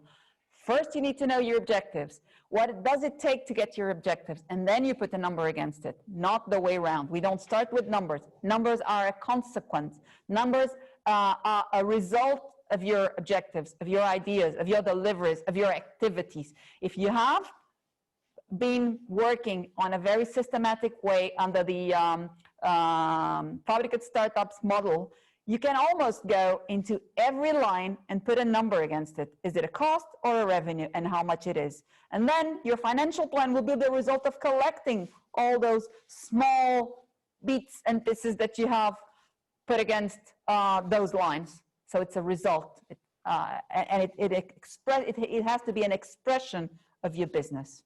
There's no other reason to do it. So the financial decisions They have to be done around your costs, your assets, and all that in the end will translate into cash and into your income. So when we look at a financial plan, we are not only talking about today, but we are looking at the soundness of a business today and for the years to come, or for the period to come. Because when we are putting together a project like you are, with all that effort, you are looking at a long-term solution. So your financial plan has to reflect that. And always remember that every decision has a cost or a revenue or both associated. So a financial plan should be an actual reflection of your business model. It should talk for you. And when you go onto a pitch and you present your business to an investor, of course you will want to know the numbers, because the numbers will represent the financial return that he can have or not have. But in reality, when he asks for the numbers, an investor wants to know, how well do you control your business? So it should be very easy to prepare, because as we have been discussing, it is almost a natural systematic process that comes along with your own business. So it's nothing new, it's nothing that comes out of the blue. Once you get to module 7, it should be a natural process and very easy to explain. Like I was mentioning before to Danielle, it's not something that you should go through and think a lot. If you know your business, you know what areas you have, and you know if you want to spend marketing as a fixed cost or as a variable cost. It's not time to go through a lot of thinking anymore, and you see how quick it comes. It should be a very useful tool. Look at your plan as a tool for your investment decisions. Because in the end, when you do a financial model, scenarios are part of it too. So you should think, if I spend X amount of money on marketing, how much am I going to get on in sales?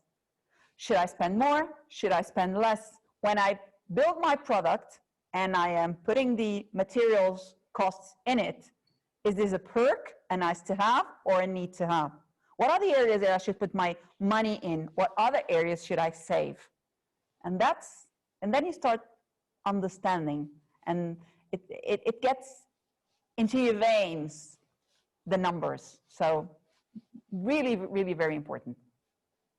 So a working tool.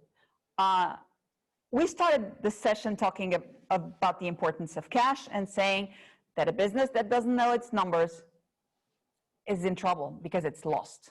It has no map. That's how you should look at your business plan, a roadmap. And there are a couple of numbers that every entrepreneur knows very well, because its life, its business depends on it. So we're not talking about memorizing figures. You memorize important figures, you memorize important dates. So those figures should come, and we're not talking about many of them. We're talking about the price, the revenue, the percentage of your variable costs, your gross margin. Gross margin is a very important number that you should know, because your business depends upon it.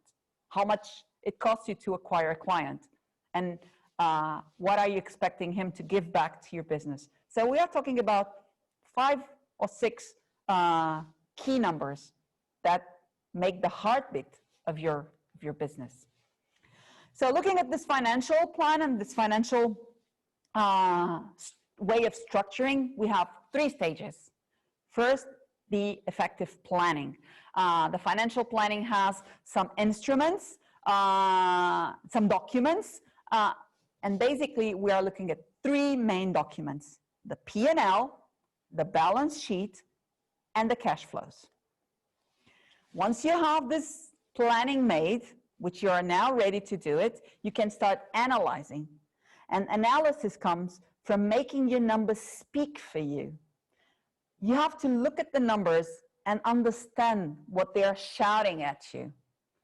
You have to make them have a life, because it doesn't make sense to look at a number just to know that I have spent 100 or 2,000.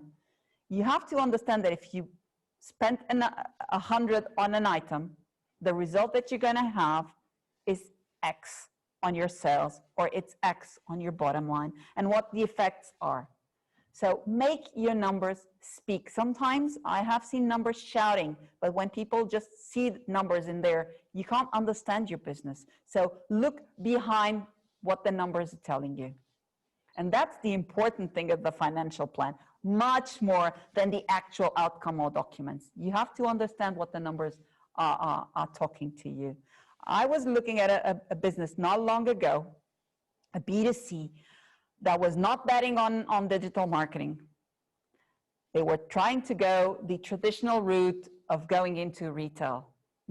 So what did that mean? That the outcome, the sales from the traditional retail were much bigger than the digital, the digital sales, right? But what was happening is retail sales were not growing, but the amount was huge, whilst the sales that they were going via their own website was really, really small. But the numbers of the growth was huge. So the numbers were shouting, saying, bet on this channel, you're growing here. But they were looking at a number and saying, I'm not selling enough on my website, so I'm going to go and continue the route on retail. That's what I mean. Look at the numbers, because they will tell you the decisions that you have to take. Numbers are there for that, not to be interpreted as numbers, but what's behind it. And your decisions should also result from that.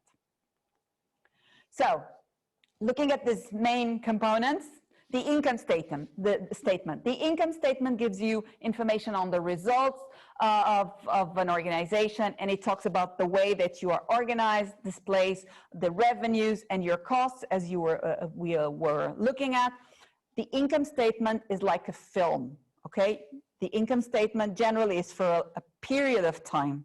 You have income statements generally relating to the month or to the year. So it is a film. It tells you a story because it talks about a period of time.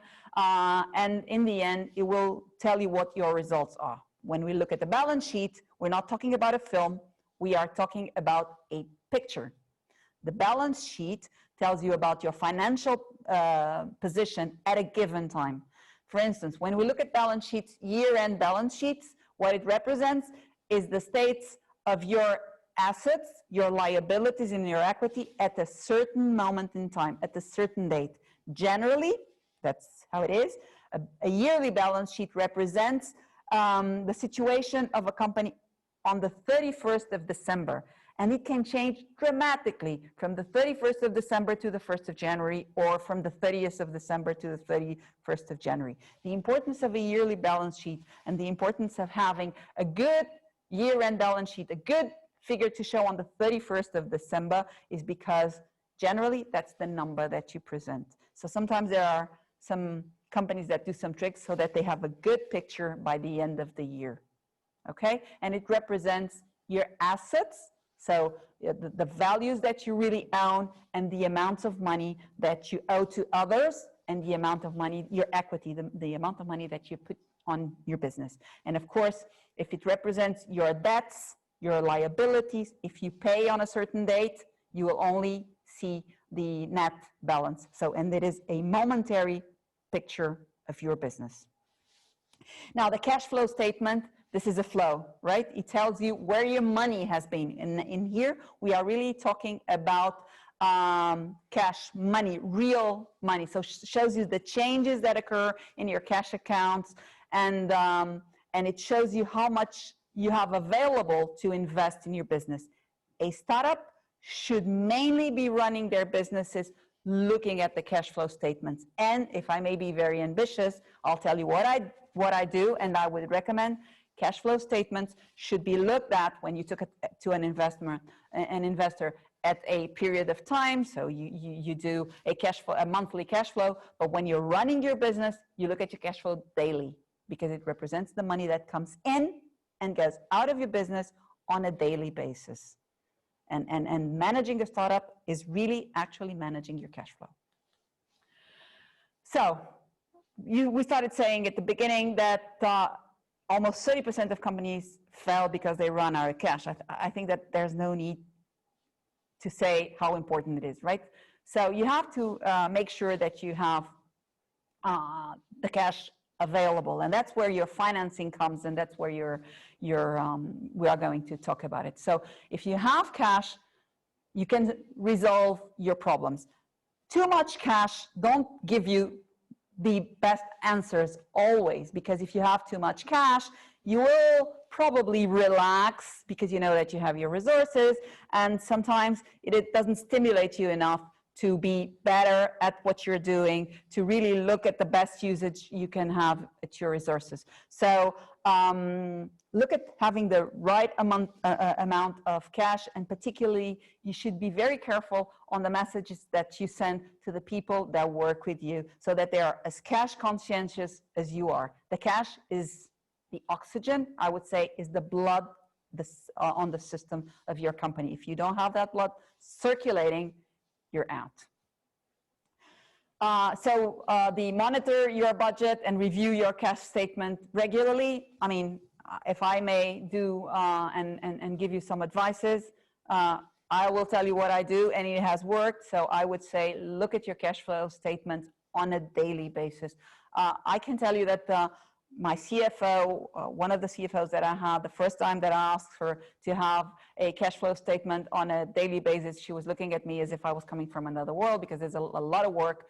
But then it immediately changed, because she realized how important it was and how it can help you solve your problems and plan your life and go to bed knowing exactly how much you will have to pay tomorrow and the answers that you can give and how much money you have, so that you can actually control your future, your reputation, your company, and your responsibilities towards yourself and others.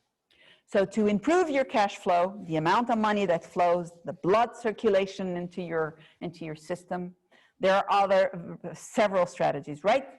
One of them is increase prices. When we're talking about increased prices, I mean, we're not saying go and increase prices to get cash. So controlling your price, knowing exactly what's the maximum price that you can charge, the ideal amount of price that you can charge, is really, really important, because it will allow you to invest and to create resources to invest in your business to grow. So look at your price and make sure that you're optimizing it to the maximum. What's really the amount that your customers are willing to spend for your product? How much is the value of your product for them? So look at that as a very precious way to go.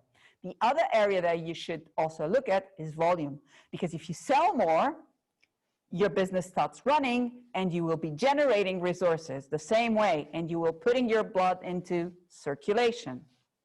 Look at your cost of goods. So look at the costs that are behind the product that you're selling and optimize them. Because if you go for an efficient way of producing your business, you are releasing resources, you are not wasting money that is not needed, and you will have more cash to fund, to put on in marketing, to put on your selling structure, to put on new business, on innovation. So you are releasing cash to continue to grow. Look at your accounts receivable. And here's an area which is not nice to have. This is the boring part, because you will have to be on top of your clients. You have to make sure that your clients pay on time. This is as important as controlling your costs, as controlling your fixed costs. Make sure that you're paid on time. And to have that, you have to have people and yourself looking at your clients and ensuring that the promise that they have made to you is accomplished by paying you on time and exactly as you were supposing. So one area of improving your cash flow with the same amount of sales is receiving earlier. And this is an area that you're going to see, particularly in the countries in Southern Europe. It's critical and very hard to handle. The countries up in the north generally are easier to control, because it's also a cultural aspect. You pay according to what they use in your area. But look at that, have someone in control, and make sure that your people understand how important it is. Inventory. During the breakouts, we were having some conversations with some of the groups. Inventory is something that you also have to make sure you have it optimized.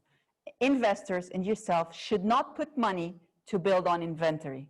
Inventory and work in progress means wasted opportunities. So you should produce and sell to have the money circulating. You should not have a pile of product waiting to be sold sometime, because that means a pile of money that you have in there that is not producing anything for your company. So optimize your inventory. Make sure that you produce enough to serve your clients in the appropriate way, but don't produce to inventory for a number of products in a warehouse that you don't know when you're going to sell.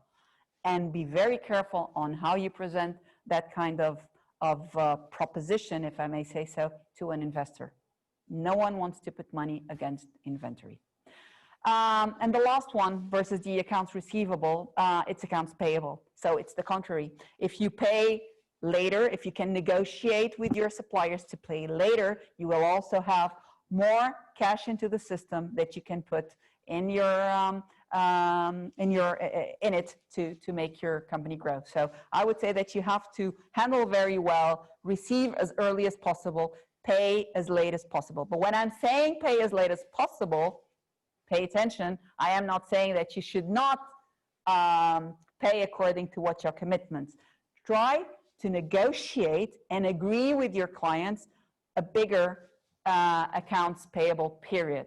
If you stick to what you have negotiated, your reputation is very well in the market. So make sure that you have those areas to handle when you're talking about improving your cash flow. And one thing very important, if you have an agreement, stick to it. The market, your customers and your suppliers will for sure reward you for that. So why do you need a financial plan?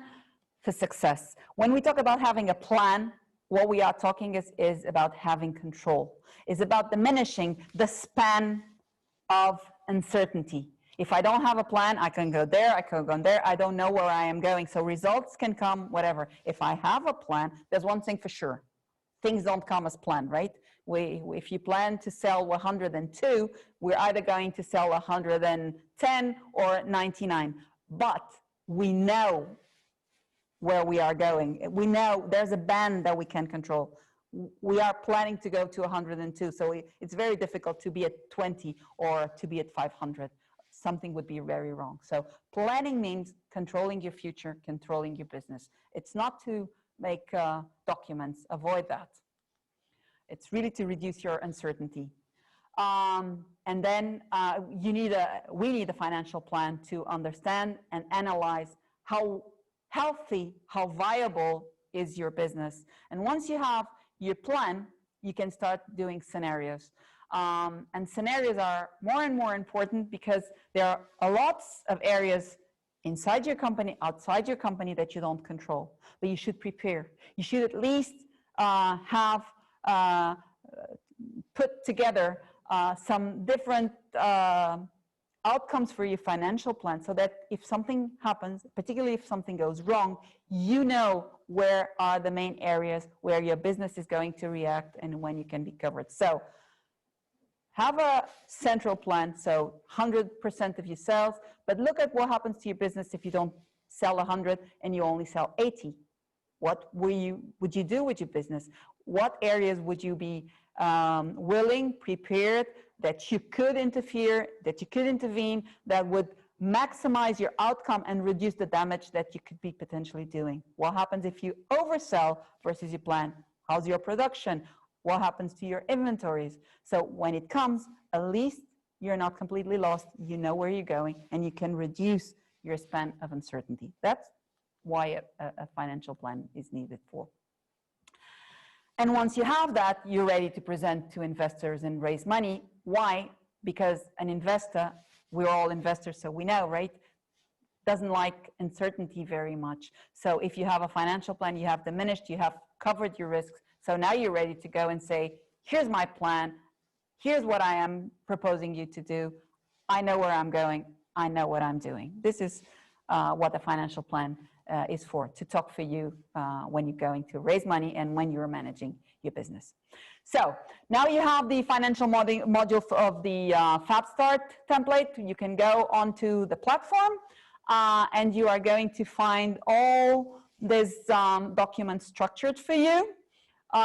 So you will start by putting your name in. You should only fill in the cells and play with the cells, do different scenarios, try, change, but only do it on the orange cells that are marked in color orange, because if you go and you change other areas, you will be ruining all the formulas, and so you're not going to have the right outcome. So this is a warning that Patricia and Philippe asked me not to forget, and here I'm telling you, just go for the orange.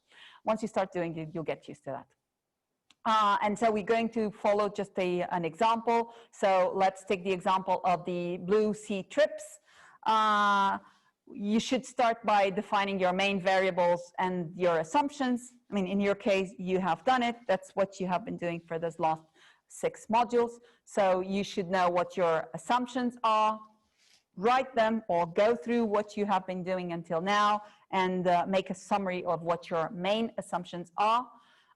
So how do you think that the inflation is going to evolve, how your prices are going to evolve, the costs of materials. So define what your main assumption, because you have a lot of variables, and you can only go onto a financial plan if you stabilize some figures. If not, you'll never be able to do it. But when you know what your assumptions are, again, you are also decreasing your uncertainty, because you know that if one assumption changes, you will correct it and understand already what the consequences are.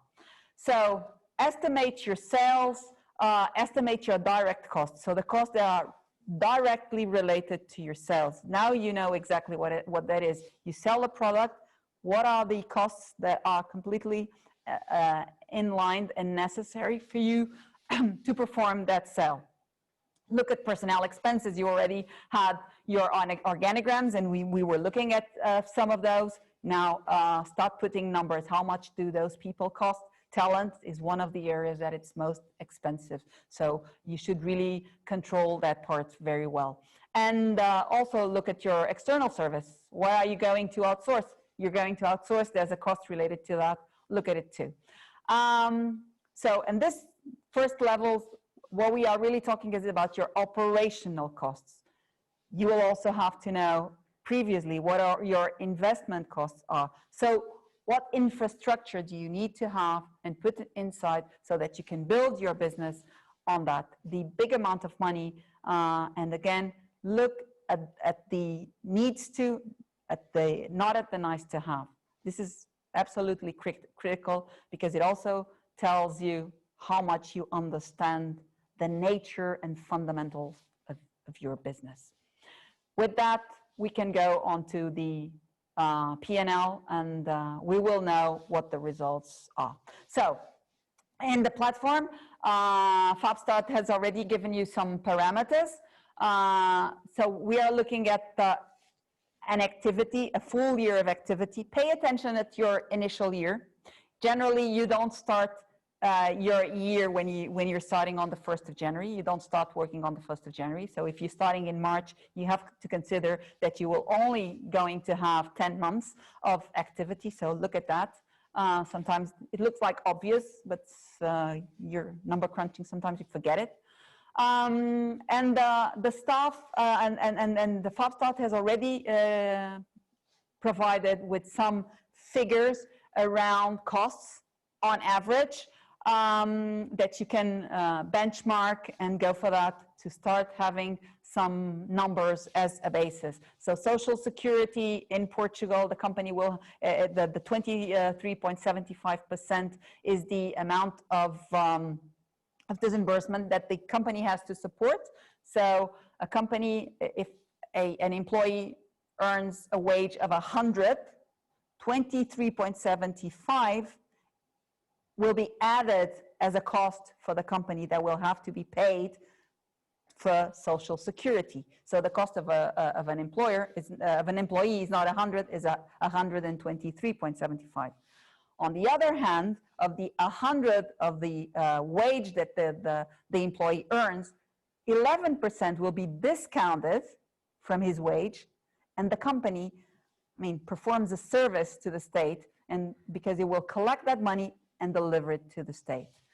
And you also have it there in your model too. Then in terms of the income tax that an employee has to pay, the average these are numbers for Portugal, the average is 15%. So we will assume that you have employees that will pay more, employees that will pay less. At the stage that you are, go for this good average, 15%. Again, like the 11% of Social Security, it's something that you discount.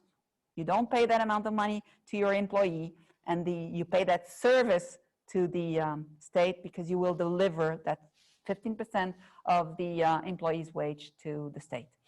Then you have your income tax, meal allowance in Portugal. It's something that you have to pay to your employees, and per month, on average, you can consider 145 euros. You have that number there, 143.43.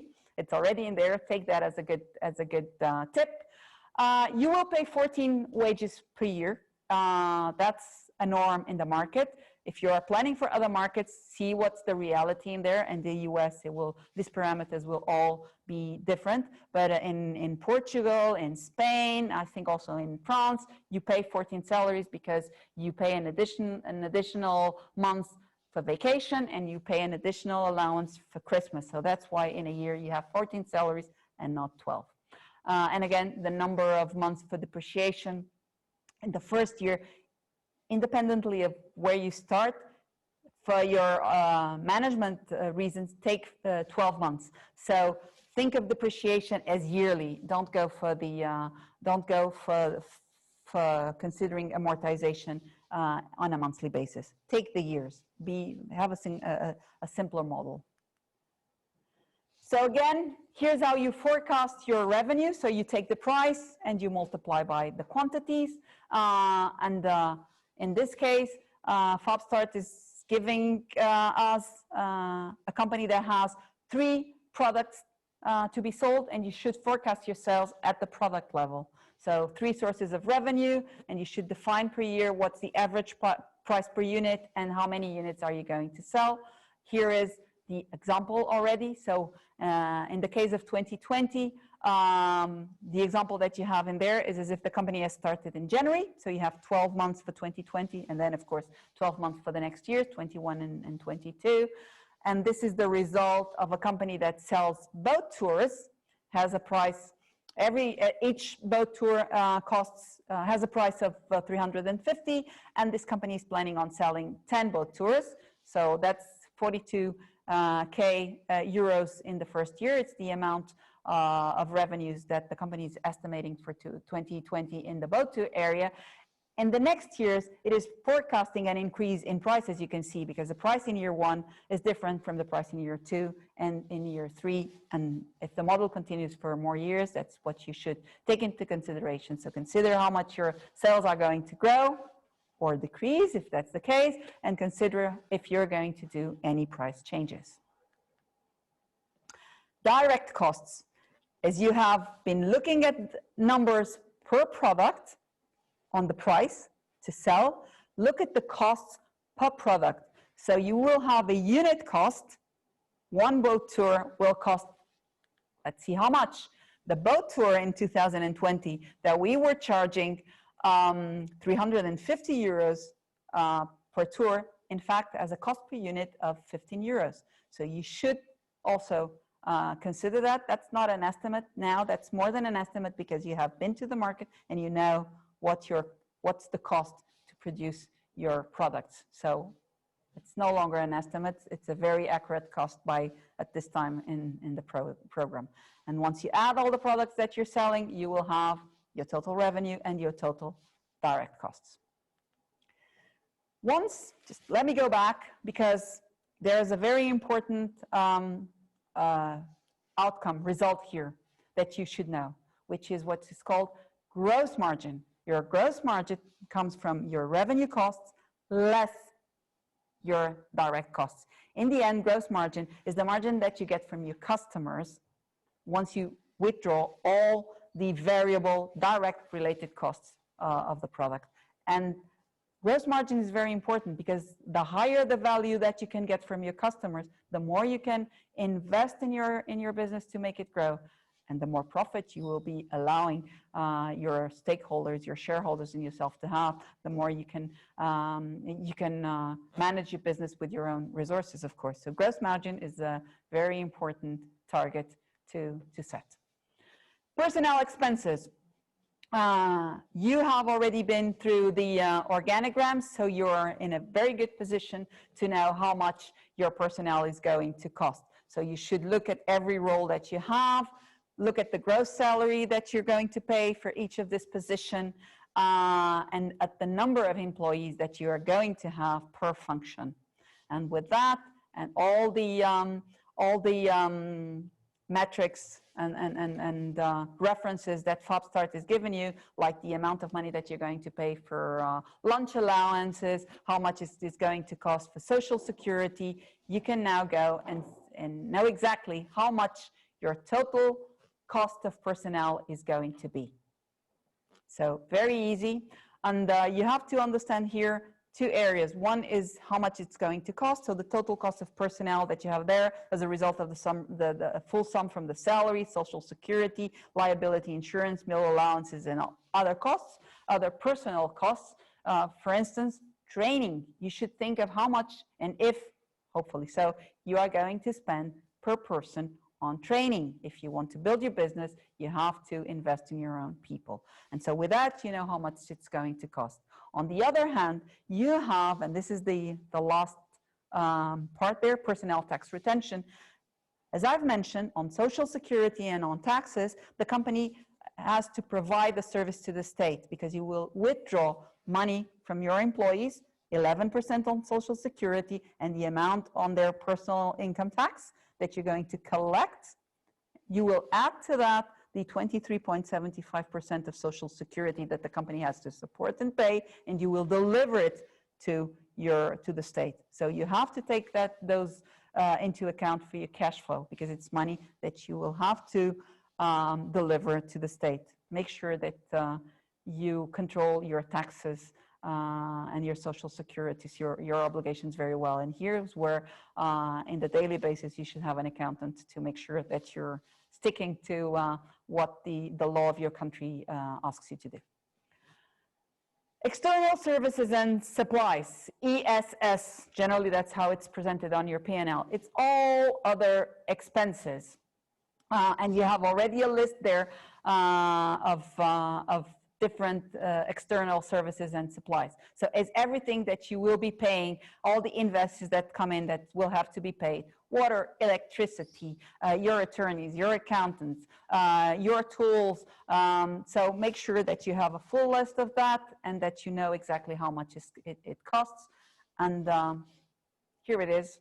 You know how much you're going to spend per month, and there will be a calculation. You should know or estimate a growth rate of expenses because you know there's inflation. The cost of a lawyer today is not the cost of a lawyer in a year. So you have to consider that some of your costs or most of your costs are going to increase. So think of that and what your assumptions are for the period that you are forecasting. Your investment sheet. So we started in the beginning saying that this concept is very different from the rest. So when you start, you have to build your infrastructure. So you will have to think of how much, if you need land, land is something that is an investment. It is there and it's going to produce results for a long period of time. It is not related necessarily to the sales that you're going to do in the months and in the coming periods. So it will last in time. So these big investments, these big chunks of expenditure, the investments, they lose value over time. And that value, the value that they lose, goes into the P&L during a certain amount of time. So let's take, for example, the computers. You can see it's the third line from the bottom, computer programs. 33%. The rate that you have in that column tells you the rate of depreciation that is in general and legally considered as a cost.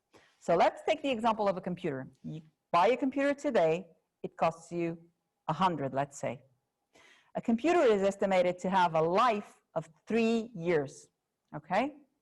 So when you go, you buy that computer and you pay, it goes into your balance sheet because it's cash that you spend. But in terms of the cost on your P&L, you will only consider a third of a cost per year. So that's why the rate of depreciation of computers is 33.33%. 3 years, so 1 divided by 3.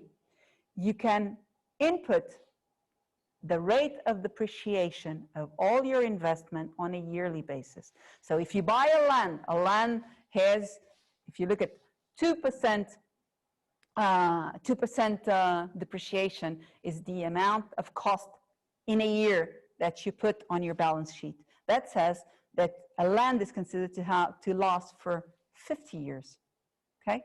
And your costs, it's like trying to, if we say that we spend a big amount of money in building the infrastructures because it has an effect over time, what you are saying is then if the effect of a computer will last for 3 years, I should not penalize my first year.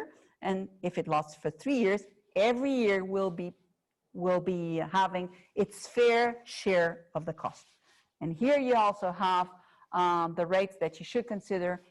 I would say that in general, the investments, the list that Fabstart is presenting to you in here will fit 95% of investments. It's very weird that you will have an investment that is not under this rate of depreciation. So you also have it in there.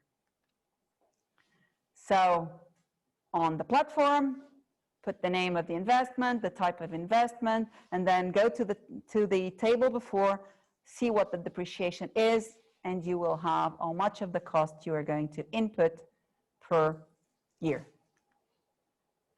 So here's an example, a cleaning machine. It's considered a basic investment. On the table, it would have a depreciation rate of 12.5%. And for some reason, it is not input in, that's the value of the investment. You are going to buy, what that table says is that you're going to buy a cleaning machine that has a total value of 1,200 euros in the year 2021, and it will be depreciated at 12.5% rate from the moment that you buy it onwards. So you will have no depreciation in 2020, but you will have depreciation from the years on. One thing that it's very important for you to know, VAT is not a cost in general. There are exceptions. You should see what kind of product you have. There is a legal scenario that tells whether a company's VAT is a cost or is not a cost. That's something that you ask to your accountant if VAT is a cost for you or not. In general, and I would say that for all the projects that are in here, VAT is not considered a cost, because what you do is you charge VAT to your customers, you collect and you deliver to the state. So when we talk about costs and when we talk about investment and depreciation, because depreciation will be transformed into a cost, you do not consider VAT. VAT is an item to be considered on your cash flow, because it's amounts of money that enter and leave the business, and you are compensated for the amount of VAT you pay and the amount of VAT you receive, and you just deliver it to the bank. So exclude VAT of your costs consideration. So once you have been through the whole platform, you will have all the numbers in, and the platform will tell you what your net results are. So looking at the company, our C-Cell company, we are saying that it will sell in the first year 138K, growing into 2021, 2022 to 505K in the last year.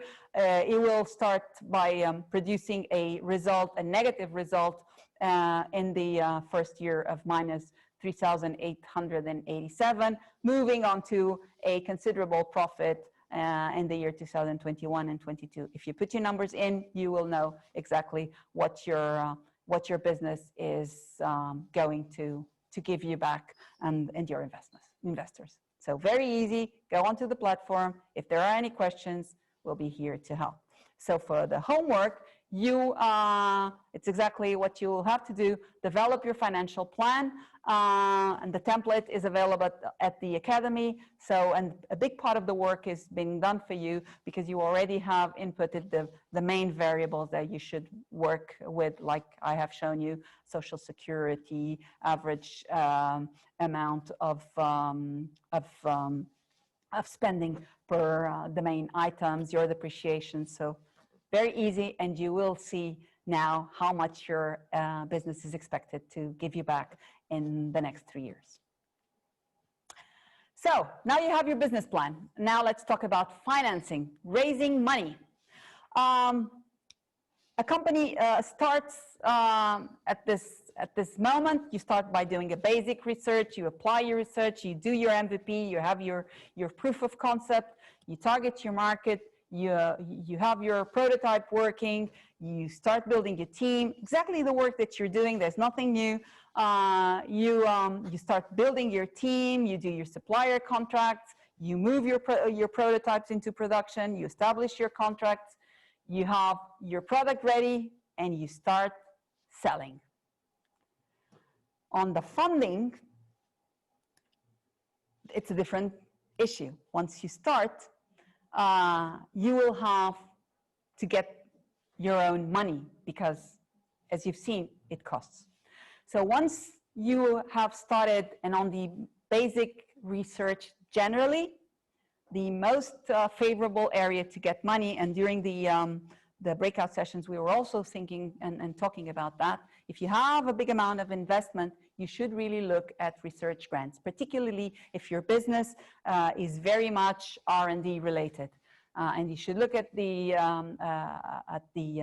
best ways to get your money, looking at the programs, mainly in Europe, that you can have institutes that provide grants because you're innovating and you're bringing a new proposal to the market. So look at grants.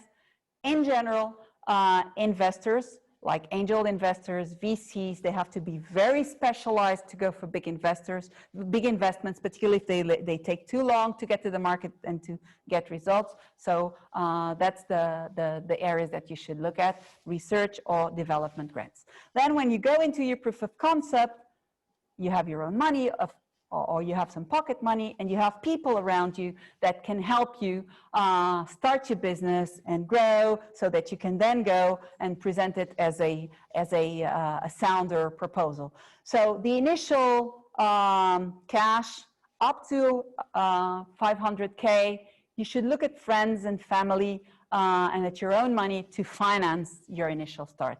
In that, you should pay a lot of attention.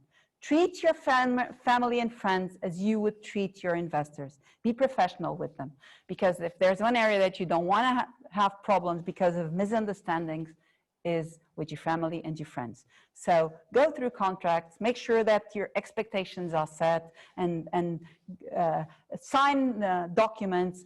Be formal with them. You don't need to go to the extent that you will with investors, but try to put things into writing and set your expectations right. There's a life outside your project. Your family continues there, and you don't want to lose your friends. So be very careful, because this is a sensitive area. Once you move into a higher level of investment, you have the angel investors. Angel investors in general are individuals that have made some money and that are willing to bet and put their investment to help other companies to grow. It's not to bet. This was a bad wording, because this is not a bet. It's a bet in terms of a belief. I want to support, I want to help this business grow, and I have made some savings, and I will make my money available to help you grow. Go to angel investment is a route that you should study. You should look at who's investing in the market, who are the most reputable angel investors. Also look at groups of angel investors, because individuals start to get into groups because they can do more investments, they can exchange ideas, and they can decrease their risks. Because at the stage that we're in, we're talking about seed, pre-seed, so we're still in the working prototypes. the risk of putting money against projects like the stage you are now, it's very high. So angels tend to group so that they can diminish risk. And angels go up to $500,000 of investments. If you need more money than that, then you start looking at those that are more professionals. You will start having to look at entities that have more money available to put into your business. But that means people that are more demanding because they are professionals and they are looking to earn their profit from putting money against your company. And in there, you have to also do a research. This is not a one-way street. You are looking for investors. Investors are looking for companies to invest. Both the investor and the company need to agree that this relationship will work.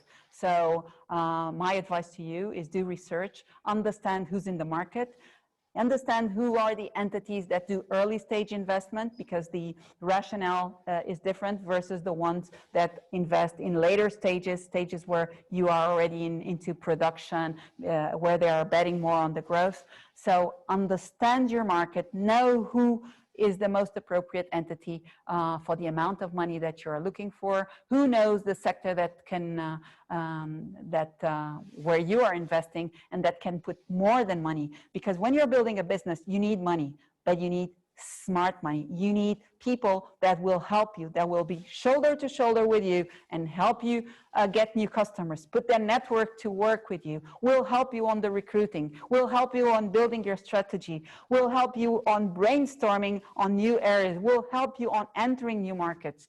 And that demands that you do your homework, because exposing your business and getting money in doesn't mean that you want any kind of money. You want the right money, the money that will help you grow, and the money that, if it's worth 500, will multiply by 10 because of the network of the added value that these people can bring to you. So doing your homework is really, really very important.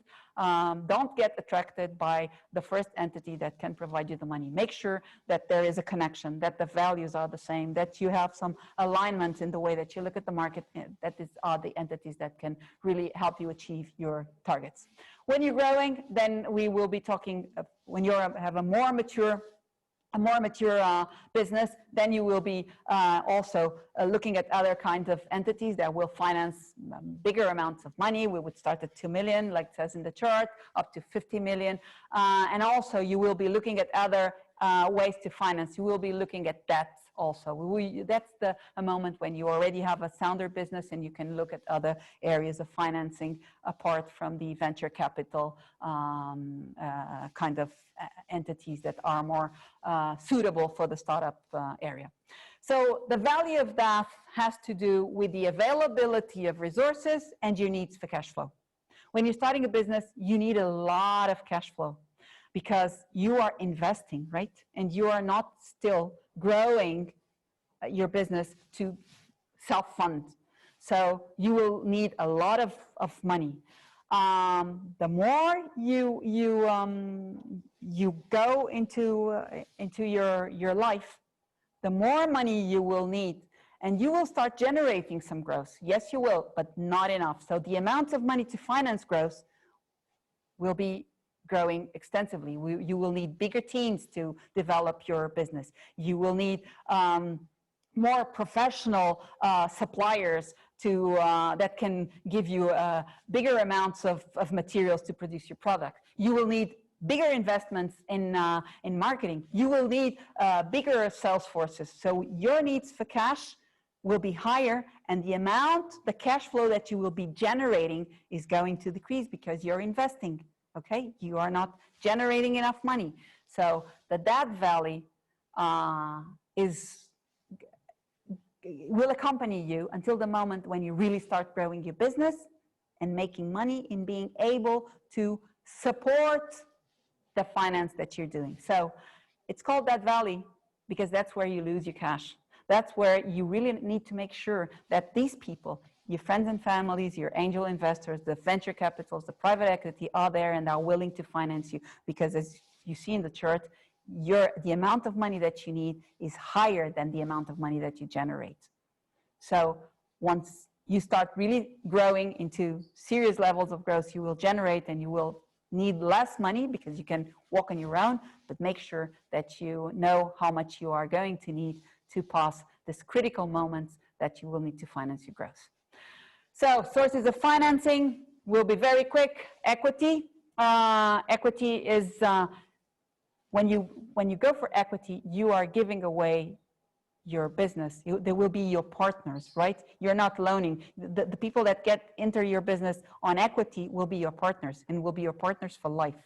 When you have a loan, you will be getting the finance, but you will be returning that money back to the ones that have loaned you. And so you will have a different kind of relationship. It's not a stable, you can change the ones that you relate to once you pay back. You're never going to see them again. When you have people in your equity, you will stick with them forever.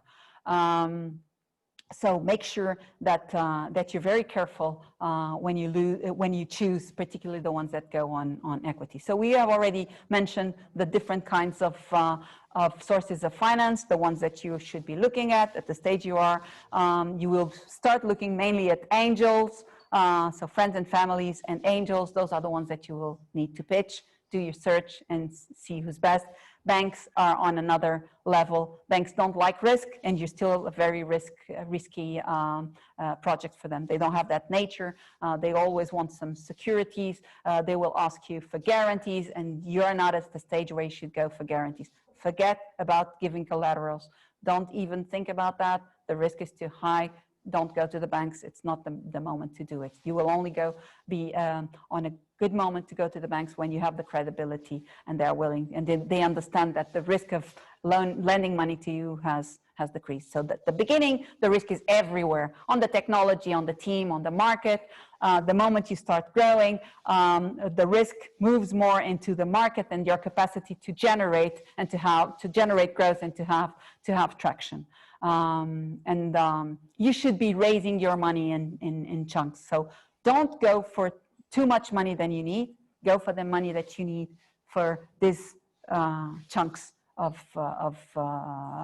money. Why? Because that's the way that you should best utilize your assets, and also because at the early stage, particularly with angel investments and venture capitalists, what they will be asking from you is equity.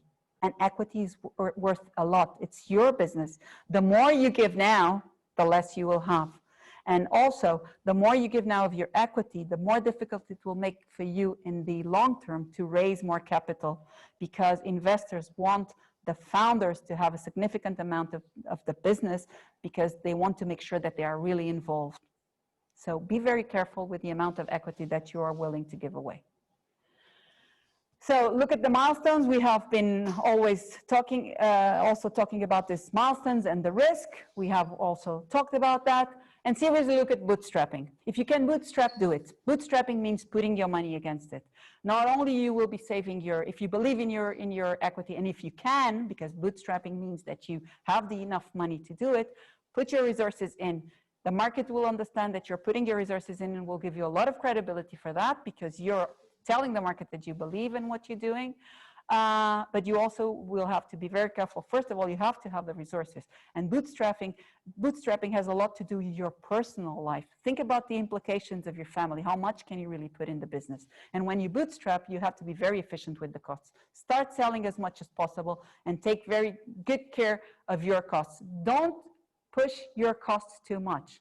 Because when you bootstrap, every penny that you do comes from your pocket, but you tend to be greedy. And when you're too greedy, you won't grow. So bootstrapping has to have this sensitivity. Spend what you need, but you will have to spend, or else you will be compromising your future. What are investors looking for? And you will think about that on the pitching. They are looking for traction. So they are looking for evidence that the market wants your product. They will look at how much are you selling? What are your customers? What are your revenues? You have to show them that the market wants you. We'll look for patents, because patents means that you have an area, you have a space, and you have defended your product, that you have a differentiation. They will look for technology for your pilot, your MVP, how sound it is, and they will, at the beginning, look most of all for the team.